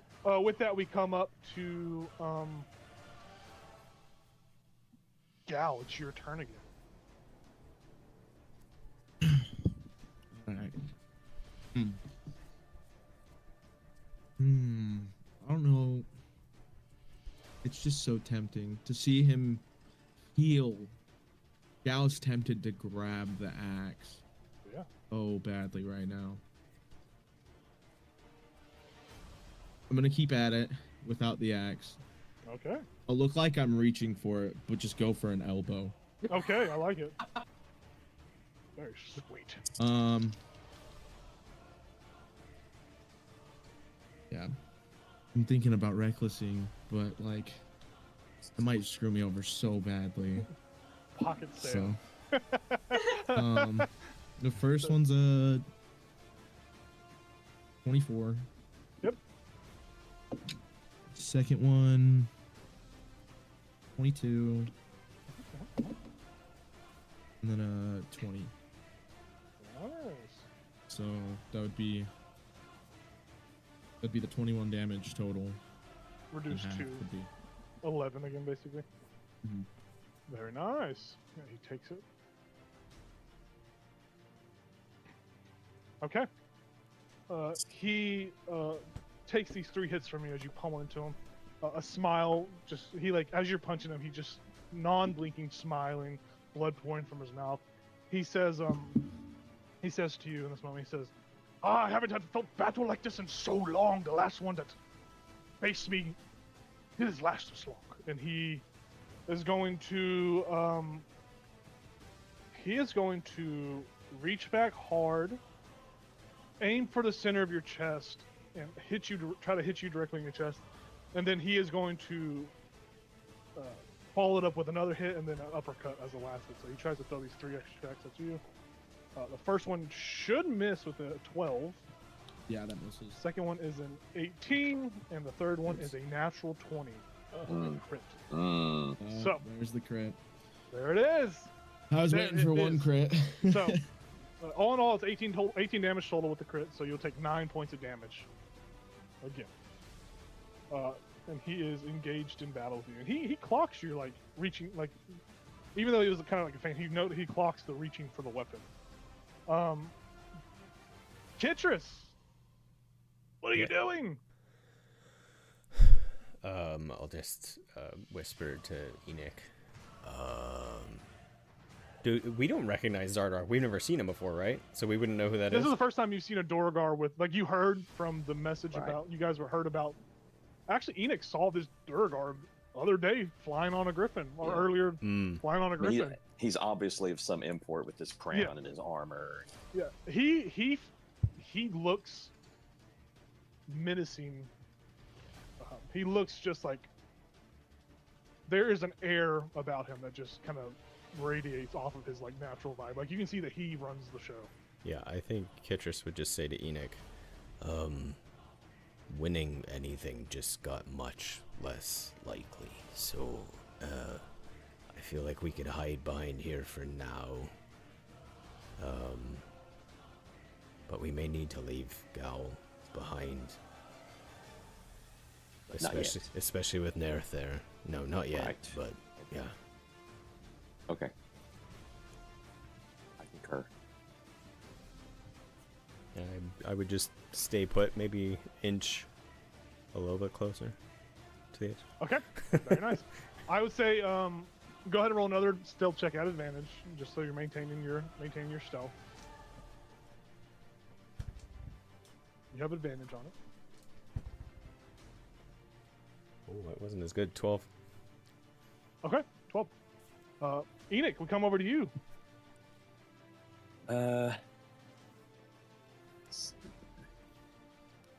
I think I will. Am I far enough back behind this wall? Yeah, you're like hiding still. Like if you're gonna keep hiding back there, you need to make another stealth check at advantage. Right, but it's not like somebody's gonna see me, my shoulder No. sticking out or something. No. Like you are. I would say you would be kind of like in the wall a little bit Yeah. further, like that. Okay, But yeah, no one's gonna see you. Okay. See you. Yeah, I'm just gonna sit there or stand there then. But another stealth check, you say? Yeah, at advantage.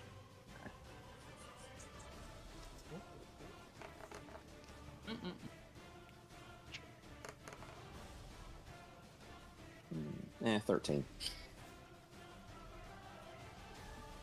13. Okay.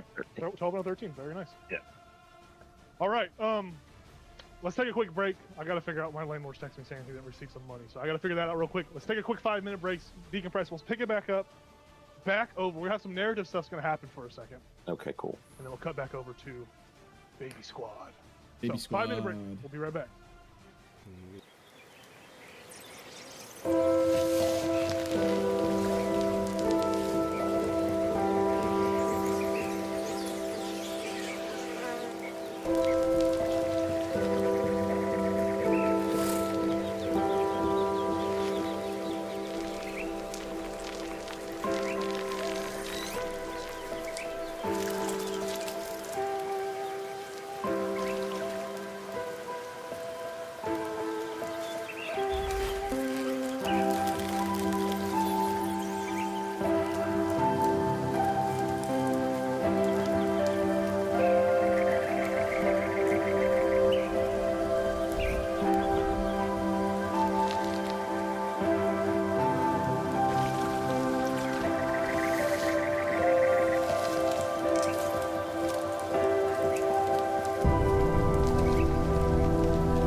All right, welcome back, everybody. So stuff's happening. If you don't know, you don't know. So fighting's happening. Before we cut back over to Baby Squad, Zardarok and them are making their way closer to, they're approaching. They're not like, they're like moving this. They move like right here. And it looks like he stops to talk to Dearth. You see Mindu. Comes over here and talks to this guy, and Townspeaker Nurse is kind of just chilling. He's just hanging out, watching the fight.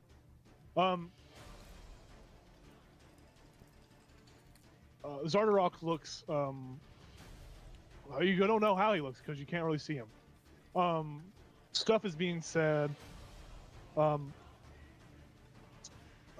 Exiting the building from this front door at this time are another squad of individuals. It looks like some more hobgoblins with a kind of necromantic looking major wizard of some sort are leaving. They are talking. You see that they are looking down. The clergy type looks like they're about to say something and has yet to say it. But this other group of individuals come out, and you see another Durgar heavyset with Chardolin armor on comes out of this building as well, as if looking. And they actually begin to move past this Minotaur and begin to move down the bridge. This whole group of this whole squad begins to move away from the immediate area as they begin to look. Except for this guy. This guy's not going to leave. He just hangs out with. He sees a fight is happening and looks over. They are beginning to move. Stuff is happening. People are looking over in that general direction still. I need Fists and Tychus to go. You can see that, right? Buddy. Okay. See what? Nothing. Okay, I'm going to.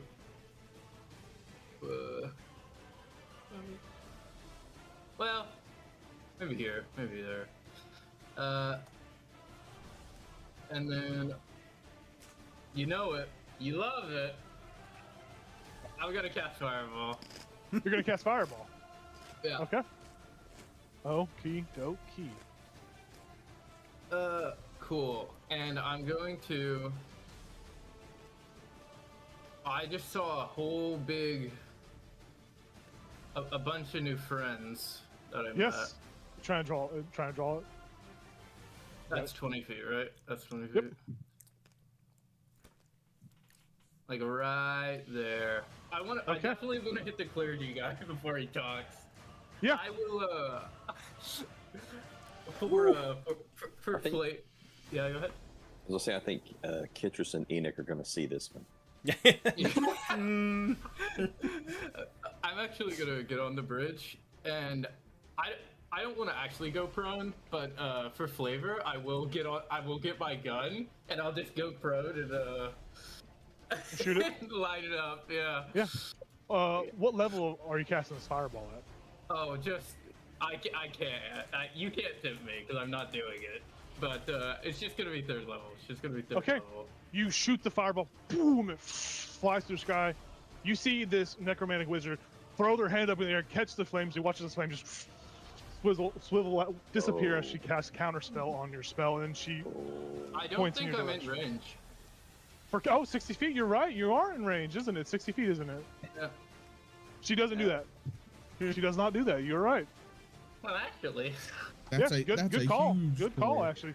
Yeah. So they will make all their saves. That was close. That was a good call. I always forget dude. counterspell has a 60-foot range on it. I didn't know that. Yeah. Yeah, me either. Crazy. I believe it does. Let me double check it just to make sure. Yeah. I just looked it up because you scared me. Make it poop a little bit. Like, oh, what the fuck? Yeah, a little bit. I was like, oh, That's such 60 feet. oh man. Actually, she was 30 feet closer. My bad, guys. My bad. No. Okay. So I'm gonna roll. It's a DC 17, right? 17. Yeah. Dex. Very nice. Very nice. Very nice. We'll do these little hobgoblin guys first.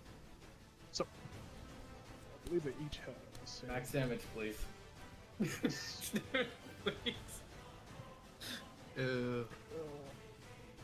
Crazy fireball, by the way. Crazy fireball. Yeah, Perfect. One rolled a natural 20. Look at that. it's nice because this battlefield's so big that you can actually make use of long range spells, like super duper. Okay, so, okay, those. Let me add roll for these other fuckers. That guy.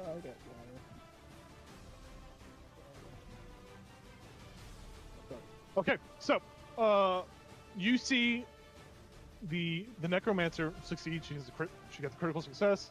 Damn it. The one of the hobgoblins next to her, one of these not the devastator, but the one kind of right in front of her, succeeded as well, and Nildar succeeded. So everyone but those three succeeded. So everyone will take full damage. All right. Go ahead and roll it up. Yep. And I will subtract HP from them. 31 points of fire damage. Very nice. Nice fucking roll, dude. Yeah. Very I've been nice. warming it up. The gun's fully loaded now.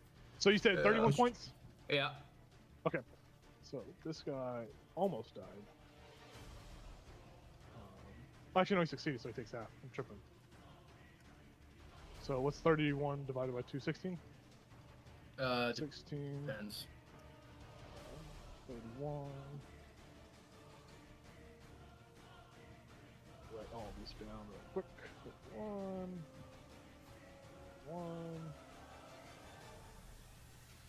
I have one more in me. If you live. I hope, man. I hope so. Get a lot of good mileage out of it, though. Yeah. This third life, yeah. that was pretty good. 16. Ugh. Had the clerk. Mm-hmm.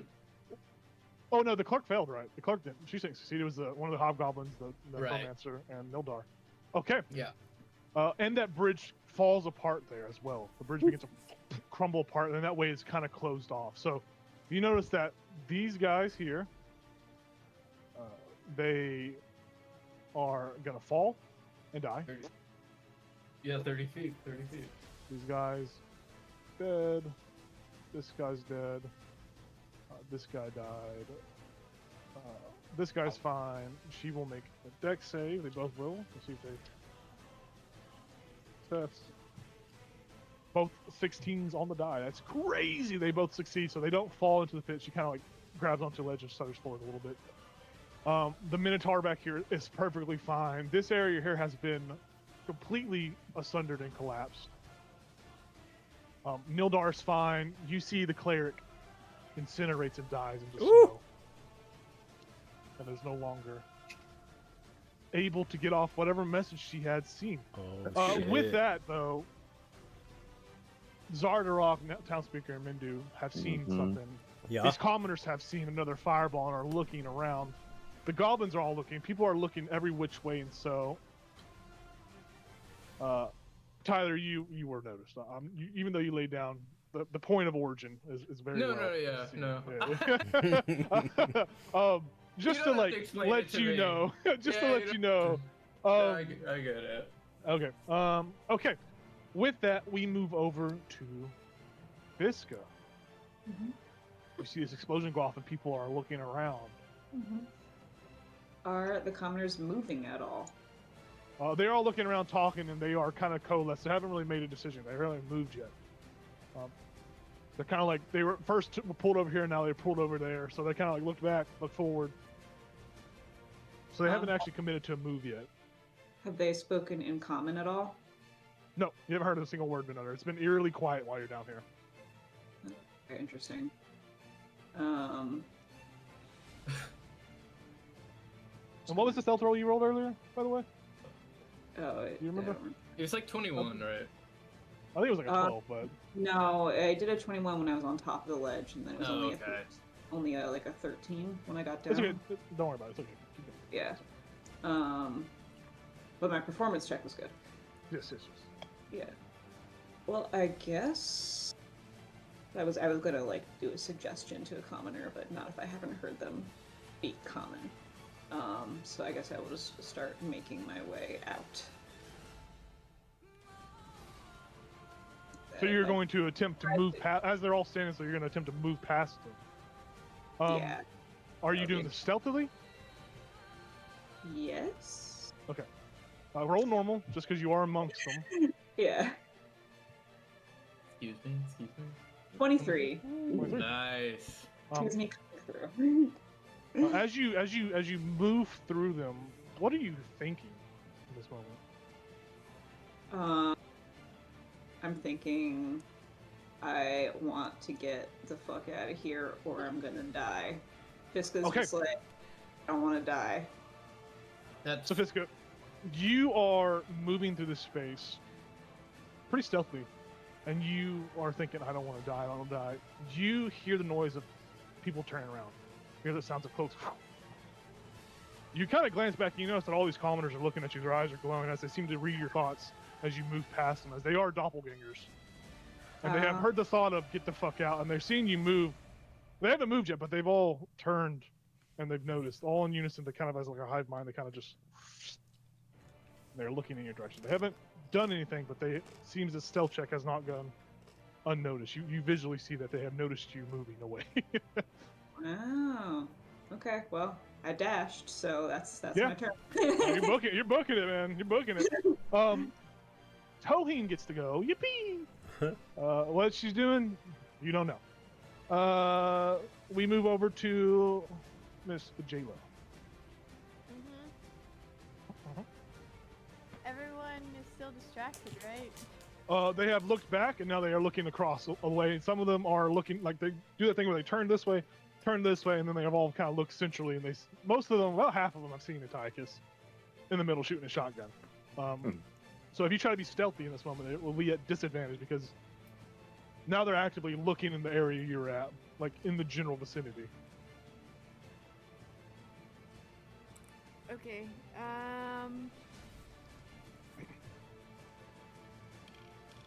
Fuck it. I'm gonna try to get through the door. It's already unlocked. Angel the shotgun. Yep. You easily push the door open with your free interaction with the environment. The door swings open, which upon doing so, the goblin tower right outside will instantly just look down and see you exiting this entrance. So that goblin tower sees these doors open as a figure begins to emerge. Yep. Granted, you did use your birthday crit on a performance check, so I mean, I'm still giving you some leeway. They don't know if you're enemy or Goliath yet, so. I'm just gonna casual. Oh, damn! Casually just. Walk to the ledge. Where are you gonna go pee? Fireball's going off in the background. Like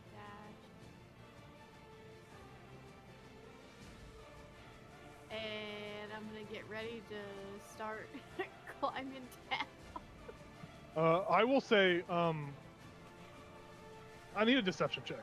I mean, this is such, like, just a normal deception, because this is such, like, strange, like, even though you look like a Goliath, it makes no sense why you're just casually nonchalant walking to a ledge while there's bullshit going on inside. So I need you to make a deception check, and it has to be, like, a 20 to succeed, because this is just ridiculously, I mean, they're trained, they're not, like, if you just stood in the doorway, they'd be, all right, that's probably normal, but you just start walking towards the ledge.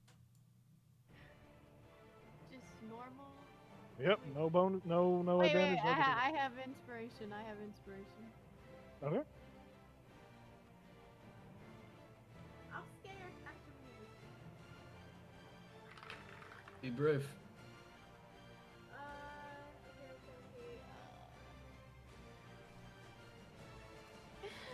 To 19. Oh. Yep. You see they have clocked you, and they're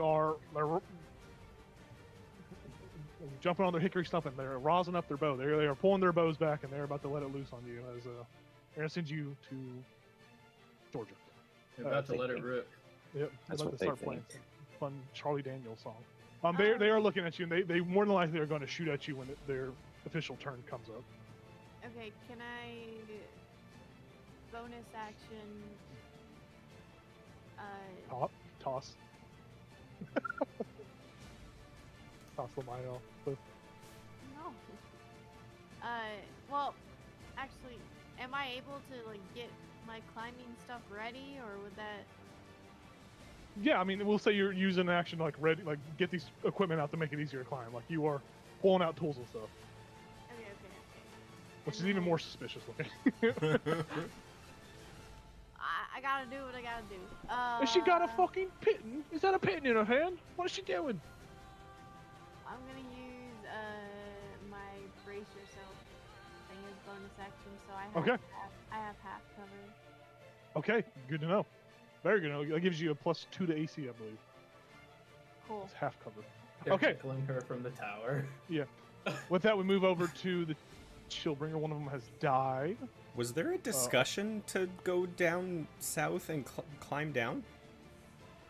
I don't know. Oh, No. it's just a choice you made. I'm just trying to get away. Sure, no one inside knows where you went now, if that was your choice. I think So- there's chaos going around here. I don't think anyone knows. Yeah. No one knows what the fuck's going Right. on. There's a lot of Yeah, chaos out I there. have no magic, so And no I'm ribs. I know what's going on. True. Fighting True. my dad.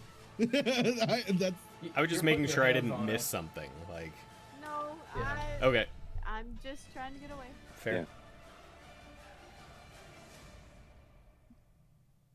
Yeah. She's one-track mind right now. Okay, so we're gonna have some goblins shoot some arrows. We'll do the ones that are shooting at Jayla.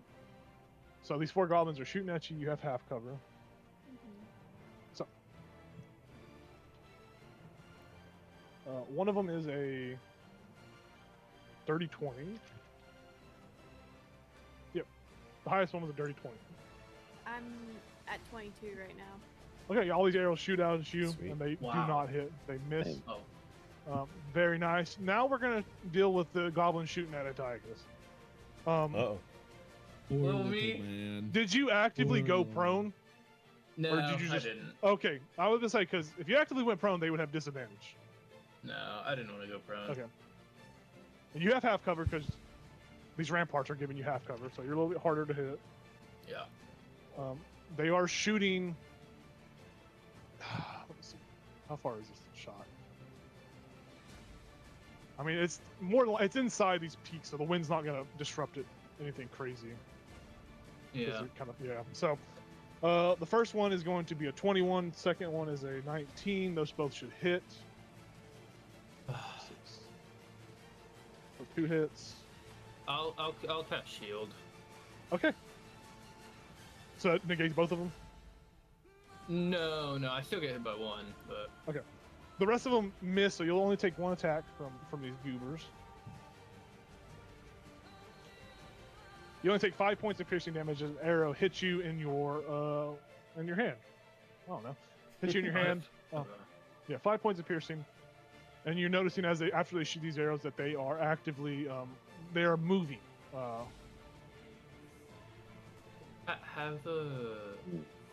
Have we merged the initiatives now? Because I feel like No, I'm still doing back and forth Oh. because there are 2 separate things happening. Whatever happens at Gal's stuff, I mean, what you guys is kind of reactionary, but whatever's happening in Gal's thing, there's when the narrative like pushes for. This is kind of a weird this is a hard combat to kind of go back and forth between. I'm gonna maintain what I've been doing. gotcha. This guy makes his way down. He would not do that. He would just make his way this way. These guys would. They've got to go around the infrastructure. This guy climbs down ladder, so the guy begins to start climbing down. Those goblins are doing that. Oh, Those right, other 'cause- goblins don't know what's going on. They're still blowing on their horn. So that's the 5th round. 6th round. We come back to the 6th round. We come back to Antiochus going. Okay. I'm going to. I think you can make it to me. I'm gonna stand like right on the edge here, Okay. You see the goblins climbing down this ladder. and I am going to hold an action to cast Dimension Door when Fiska gets to me, I'll cast it. Okay, are you communicating that to her? Like, Yeah, I'll okay, be like, okay. here, we gotta get the fuck out of here. I'll boost them off a little bit. Let's go. Who knows? Maybe. You down? I pointed. You down there? So yeah, we gotta get the fuck up out of here. And yeah, I'll extend my hand, you know, all of 2 feet or whatever. Okay.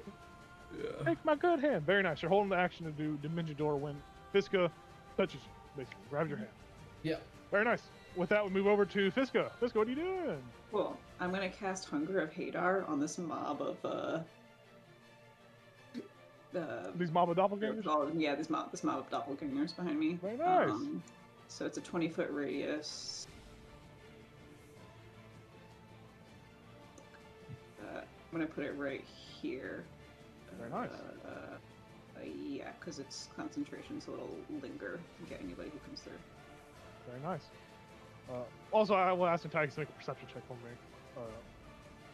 So Tychus, make a perception check for me. What do they need to make for arms or hunger? Hadar? Is it? It is. Okay, so they don't make any check right away. So what happens is, I open a gateway to the dark between the stars, a region infested with unknown horrors. A 20-foot radius sphere of blackness and bitter cold appears, centered on a point in range and lasting for a minute. It's filled with a cacophony of soft whispers and slurping noises that can be Nice. heard up to 30 feet away. Okay. No light, magical or otherwise, can illuminate the area, and creatures fully within the area are blinded. The void creates a warp in the fabric of space, and the area is difficult terrain. Any creature that starts its turn in the area takes 2d6 cold damage, which I feel like they might be resistant to. Any creature that ends its turn in the area has to do a dex saving throw or take 2d6 acid damage as milky, otherworldly tentacles rub against it. Nice. Sweet. That's disgusting. Yeah. Yeah, go. Sorry. Very Yeah, nice. so Mhm, mhm. that happens. They're just enveloped in a field of blacky tentacles. Sure. And then Just like this echo from the fucking other dimension. yeah, and then I'll fly up to Antiochus and grab his hand. I would use my portent to replace the thing I rolled with the 18 plus 2, which would be a 30-20 For what? for the perception that you told me to roll. Yeah. Sorry, I was like, what? Yeah, you notice as Fiska's making her way as she casts the spell, you look over there, and you see this golem, this construct, this Made it? marionette that hangs from Yeah. pulleys and ropes, and you realize in this moment that you have an amulet that you found in the Spire of Netheril. This is a shield guardian that bears the same markings as that little amulet you have. And in this moment, you think that you're like, oh shit, this amulet goes here. I could use that somehow. If I could just touch that construct, I could pair with it and have a new Apple iPhone in my pocket. You recognize that shield guardian amulet in that same shield image, which I believe it is Antiochus. If it's not Antiochus, that's awkward. But I'm pretty positive it's you. I'm gonna be real. It was Lancelot, and I tried to Lancelot. offer it to people. Okay, well But then nobody else took it. you notice the same markings, and you're like, oh shit, the turtle could have used this fucking shield Yeah, guardian. I'm thinking, oh man, a day and a half ago. If I just would have took that fucking amulet. No, so you notice that. So Okay. very cool. All right, with that we go over to Tohing. Oh, Still doing her stuff. Your dimension door goes off. Yes, yeah. dimension door goes off. Where are you going? All the way as far as we can go. Here, how can I draw? How far is dimension door take you? 500 feet. As Holy fuck! as far as we can it's go far. this direction. We're fucking gone. Hold on. See Yeah, ya. y'all are So gone. you Good stuff. you could easily get to, right about here with your like visual line right now. Actually, you Well, it depends Yeah. on like where this curve right here goes. I think. Well, But- I'm taking you to where it goes. That's why I pinged. Okay, It cool. literally takes you like right here, 200 feet. That's like as much. Um, Oh wait. I see what you're talking about. I see what you're talking about. Yeah. Dimension Yeah, door yeah, doesn't yeah, yeah. Dimension door doesn't need to be visible. You don't need to be Oh, able it to doesn't? see where you're going. Oh. Yeah, that's what's Oh, cool okay. about it. You can literally teleport yourself like into a boulder, and then you take force damage. Okay, so basically, Fiska and Antiochus are out of the battle. They have left the Cremated. chat. Yes. They are. We'll put you guys up here, but you guys are out of initiative, out of combat. No more pesky fireballs can happen. Thank God. It was time Perfect. to go. It was. Time to go. If you did not move and we got to the necromancer, she would have came before you guys would have came back up. She would have cast power word kill on one of y'all. Holy shit. Or she would have tried to. So What? missile avoided. That just means maybe someone else gets that sauce. Oh lord. So we come up to Jayla. You are standing on the edge, too close. Don't push me. Goblins are shooting at you. Things are happening inside. You don't know. Maybe Gal, Kitris, and Enoch are all dead. Who knows? What do you do? I'm You have going Lamaya. down. I'm climbing down. You're beginning your climb. Yeah. So you start with advantage. You can use your full action to make an athletics check at advantage to move your full like dash movement down the mountain, down the hill. Uh-oh. Lost my map.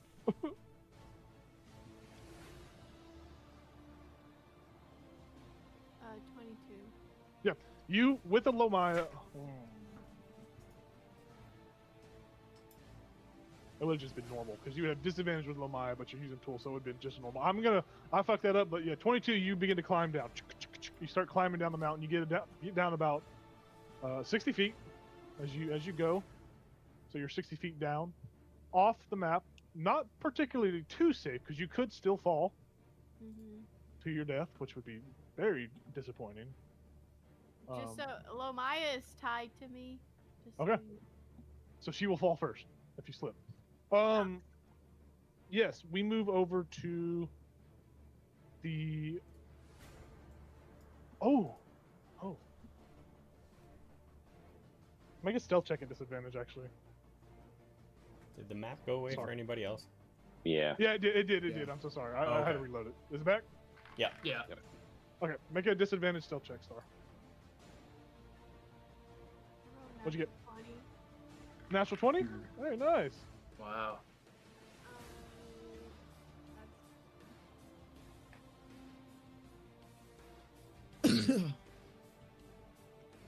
Uh, 17.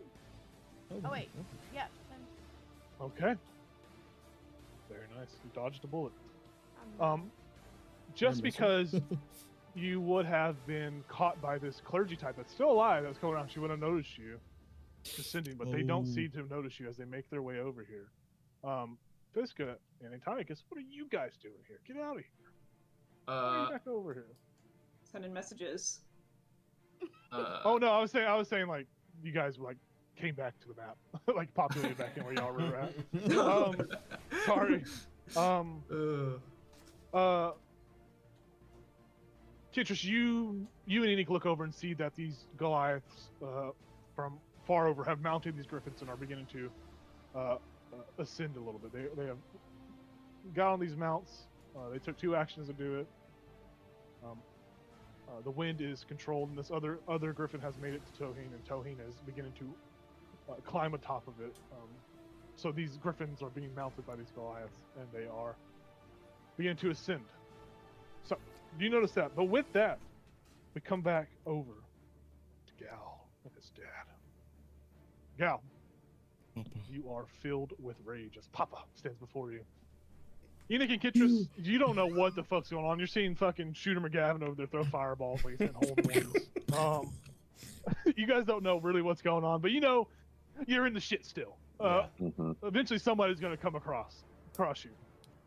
So think about that. Again. 7th round. 7th K. So there have been a total of 35 seconds that have transpired in this fast like narrative. Boom, boom, boom, That's boom. so wild. Which It is. is kind of stupid, but it is what it is. So, Gal, you are up. What do you do? Still locked in. All right. Gal's not going. I'm not going anywhere. Very nice. All right. First attack is 25 to hit. Yes, sir. Second attack misses with a natural 1. And third attack. That is 23. Yeah. Okay, cool. All of them but the Then- natural one miss or hit. So that's 14. 14 Then total half, reduced 7. to 7. Very nice. Okay. We come back over to Chieftain Thulakalaga. Stuff is happening around him, and he is paying attention to it all. He's not as locked in as you are. He's not as, like, streamline focused. He's noticing everything. He looks over and sees Zardarok is coming, and he says to you,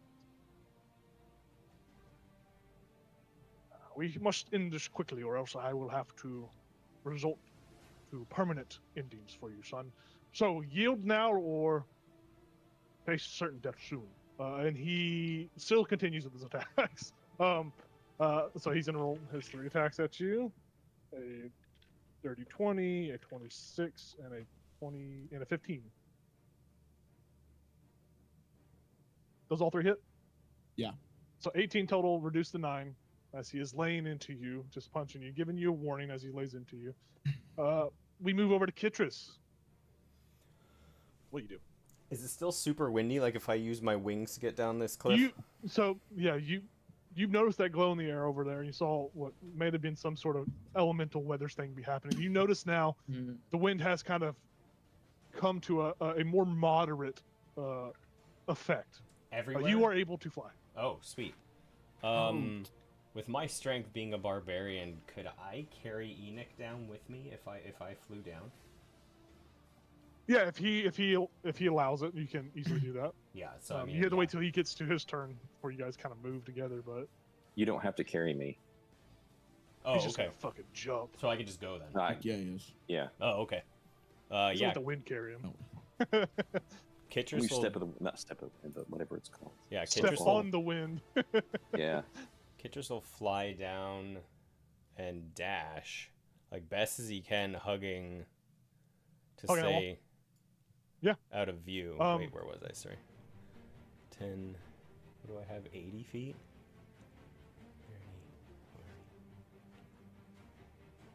30, Okay, you begin to fly away. I will say you make a stealth check too while you're doing it. Yeah. Advantage or just regular? I'll give you advantage on this because these other archers are kind of just blowing on the horn. Plus, I don't think they would expect to see somebody come right there. Stealth. 18. Yeah, cool. All right, you begin to fly away. Fly, fly, butterfly. And then we move over to Enoch. Enoch, what are you doing? Kitris has abandoned you. Didn't even say anything. He just left you in the dust. Oh no, I would have said something. No. Okay. No, he said he was leaving. I have 2 questions. Okay. Question number 1. Is this a pit? Whoops, not draw. Sorry. Here's the highlighter thing. That's what I wanted. Is this a pit or like a spire? Oh, that's a spire. It's like, think of it as like the mountaintop, the pipe, the Okay. peak going up. So, question number 2. Man, I do not like the idea of bailing on Gal. But Convince them to stop fighting. He can't. He's locked in. He can't hear anything. Yeah. I think the only thing that's gonna break I'd- through is probably a message from Fisker or Antiochus. although I wouldn't talk to we him, just the don't know. idea of like not joining or like helping him when everything goes sideways. But at the same time, I know that there's a lot of crap to deal with. So question number 2: if I spend a monk point, then I can use Step of the Wind, which is like a dash action. Yep. Could I do that on top of moving twice as my action? Yeah, so Step of the Wind acts as a bonus action. I Bonus, believe, right. So you should be able to dash twice if I. Okay, so correct. basically I can move 165 feet. I think that sounds right. Yep. So you're off. Sounds the like a map, monk. too. Yeah. And It's real nice. So Kittredge is flying along, and Enix just like, whew. He's just casually jogging next to you like Fat Albert. and I can. Mainly, I just want to jump off this cliff face as well because I can negate up to 35 points of falling damage as a yeah, reaction. which you'll negate all of it basically Okay. whenever you jump off. So I'm going to spend a monk point. to do that, He just silently looks at Gal and salutes Mm. and turns and run. very nice. Make a stealth check at advantage to see if these goblins notice you or not as you make your way away. I hope they shoot at me so then I can catch their arrows. That'd be cool. Uh,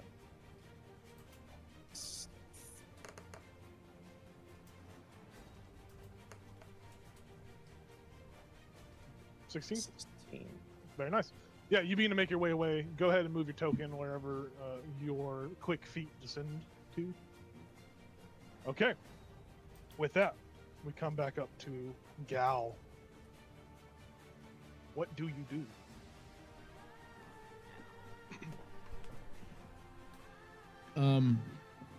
The one thing he heard this whole fight was when his dad just talked to him, just saying, "This needs to end. I'm gonna have to put you down." And basically, how Gal's gonna react to that is he's gonna grab the axe and start swinging. Okay. Okay. Very nice. Roll it up. All right. First attack. First attack misses. Oh. Well, wait. 14 doesn't hit, does it? 14 does hit. Wow. That hits then. Hits him right in his nipple. You got him. My nipple! I'll just roll the attacks first before I do any damage. Yeah.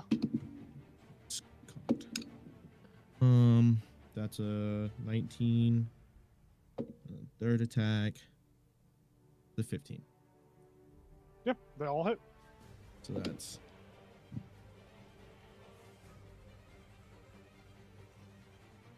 12 points of slashing for the first one. It's 14 for the second one. Then 14 for the third one as well. So 12, 14, and 14. 6. Yeah, right? 6, 7, and 7. So 20 points of damage. Yeah, you cut into him with his axe and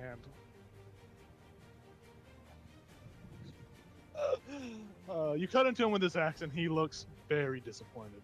He says, Oh.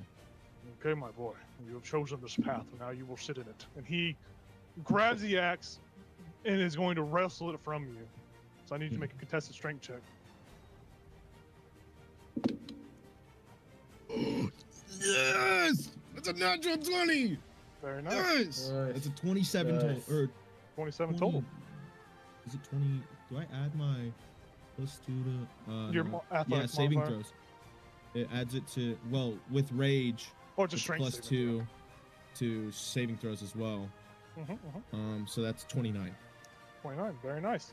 You hold on to it hard and heavy, and he says, "Let go of the axe before I have to do something serious." And he continues. He uses another part of his 3 main attack actions to continue to try to wrestle axe from you. Go ahead and make another contested athletics check or acrobatics.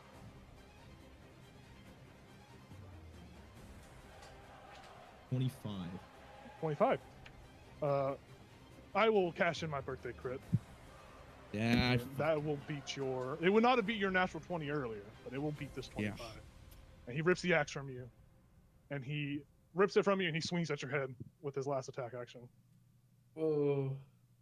And he is aimed to kill him now. So, last attack.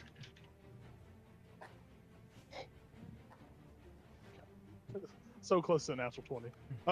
It's a natural 19 for a 28. Okay. He swings the axe at you. Efficiency.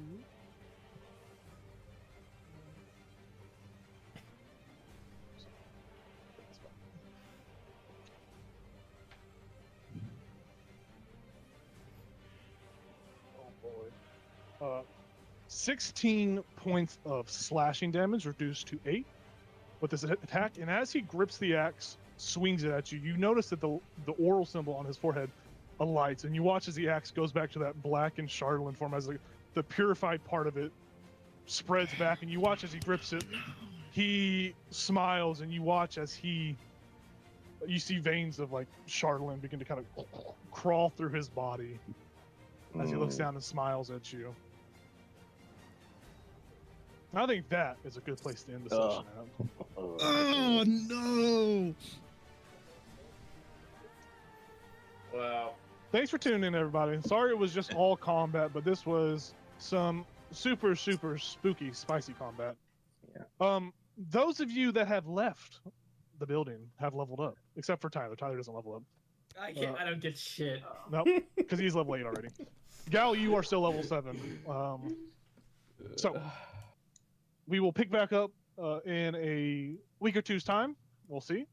We will finish this battle. We'll see if Jayla makes it down the mountain safely.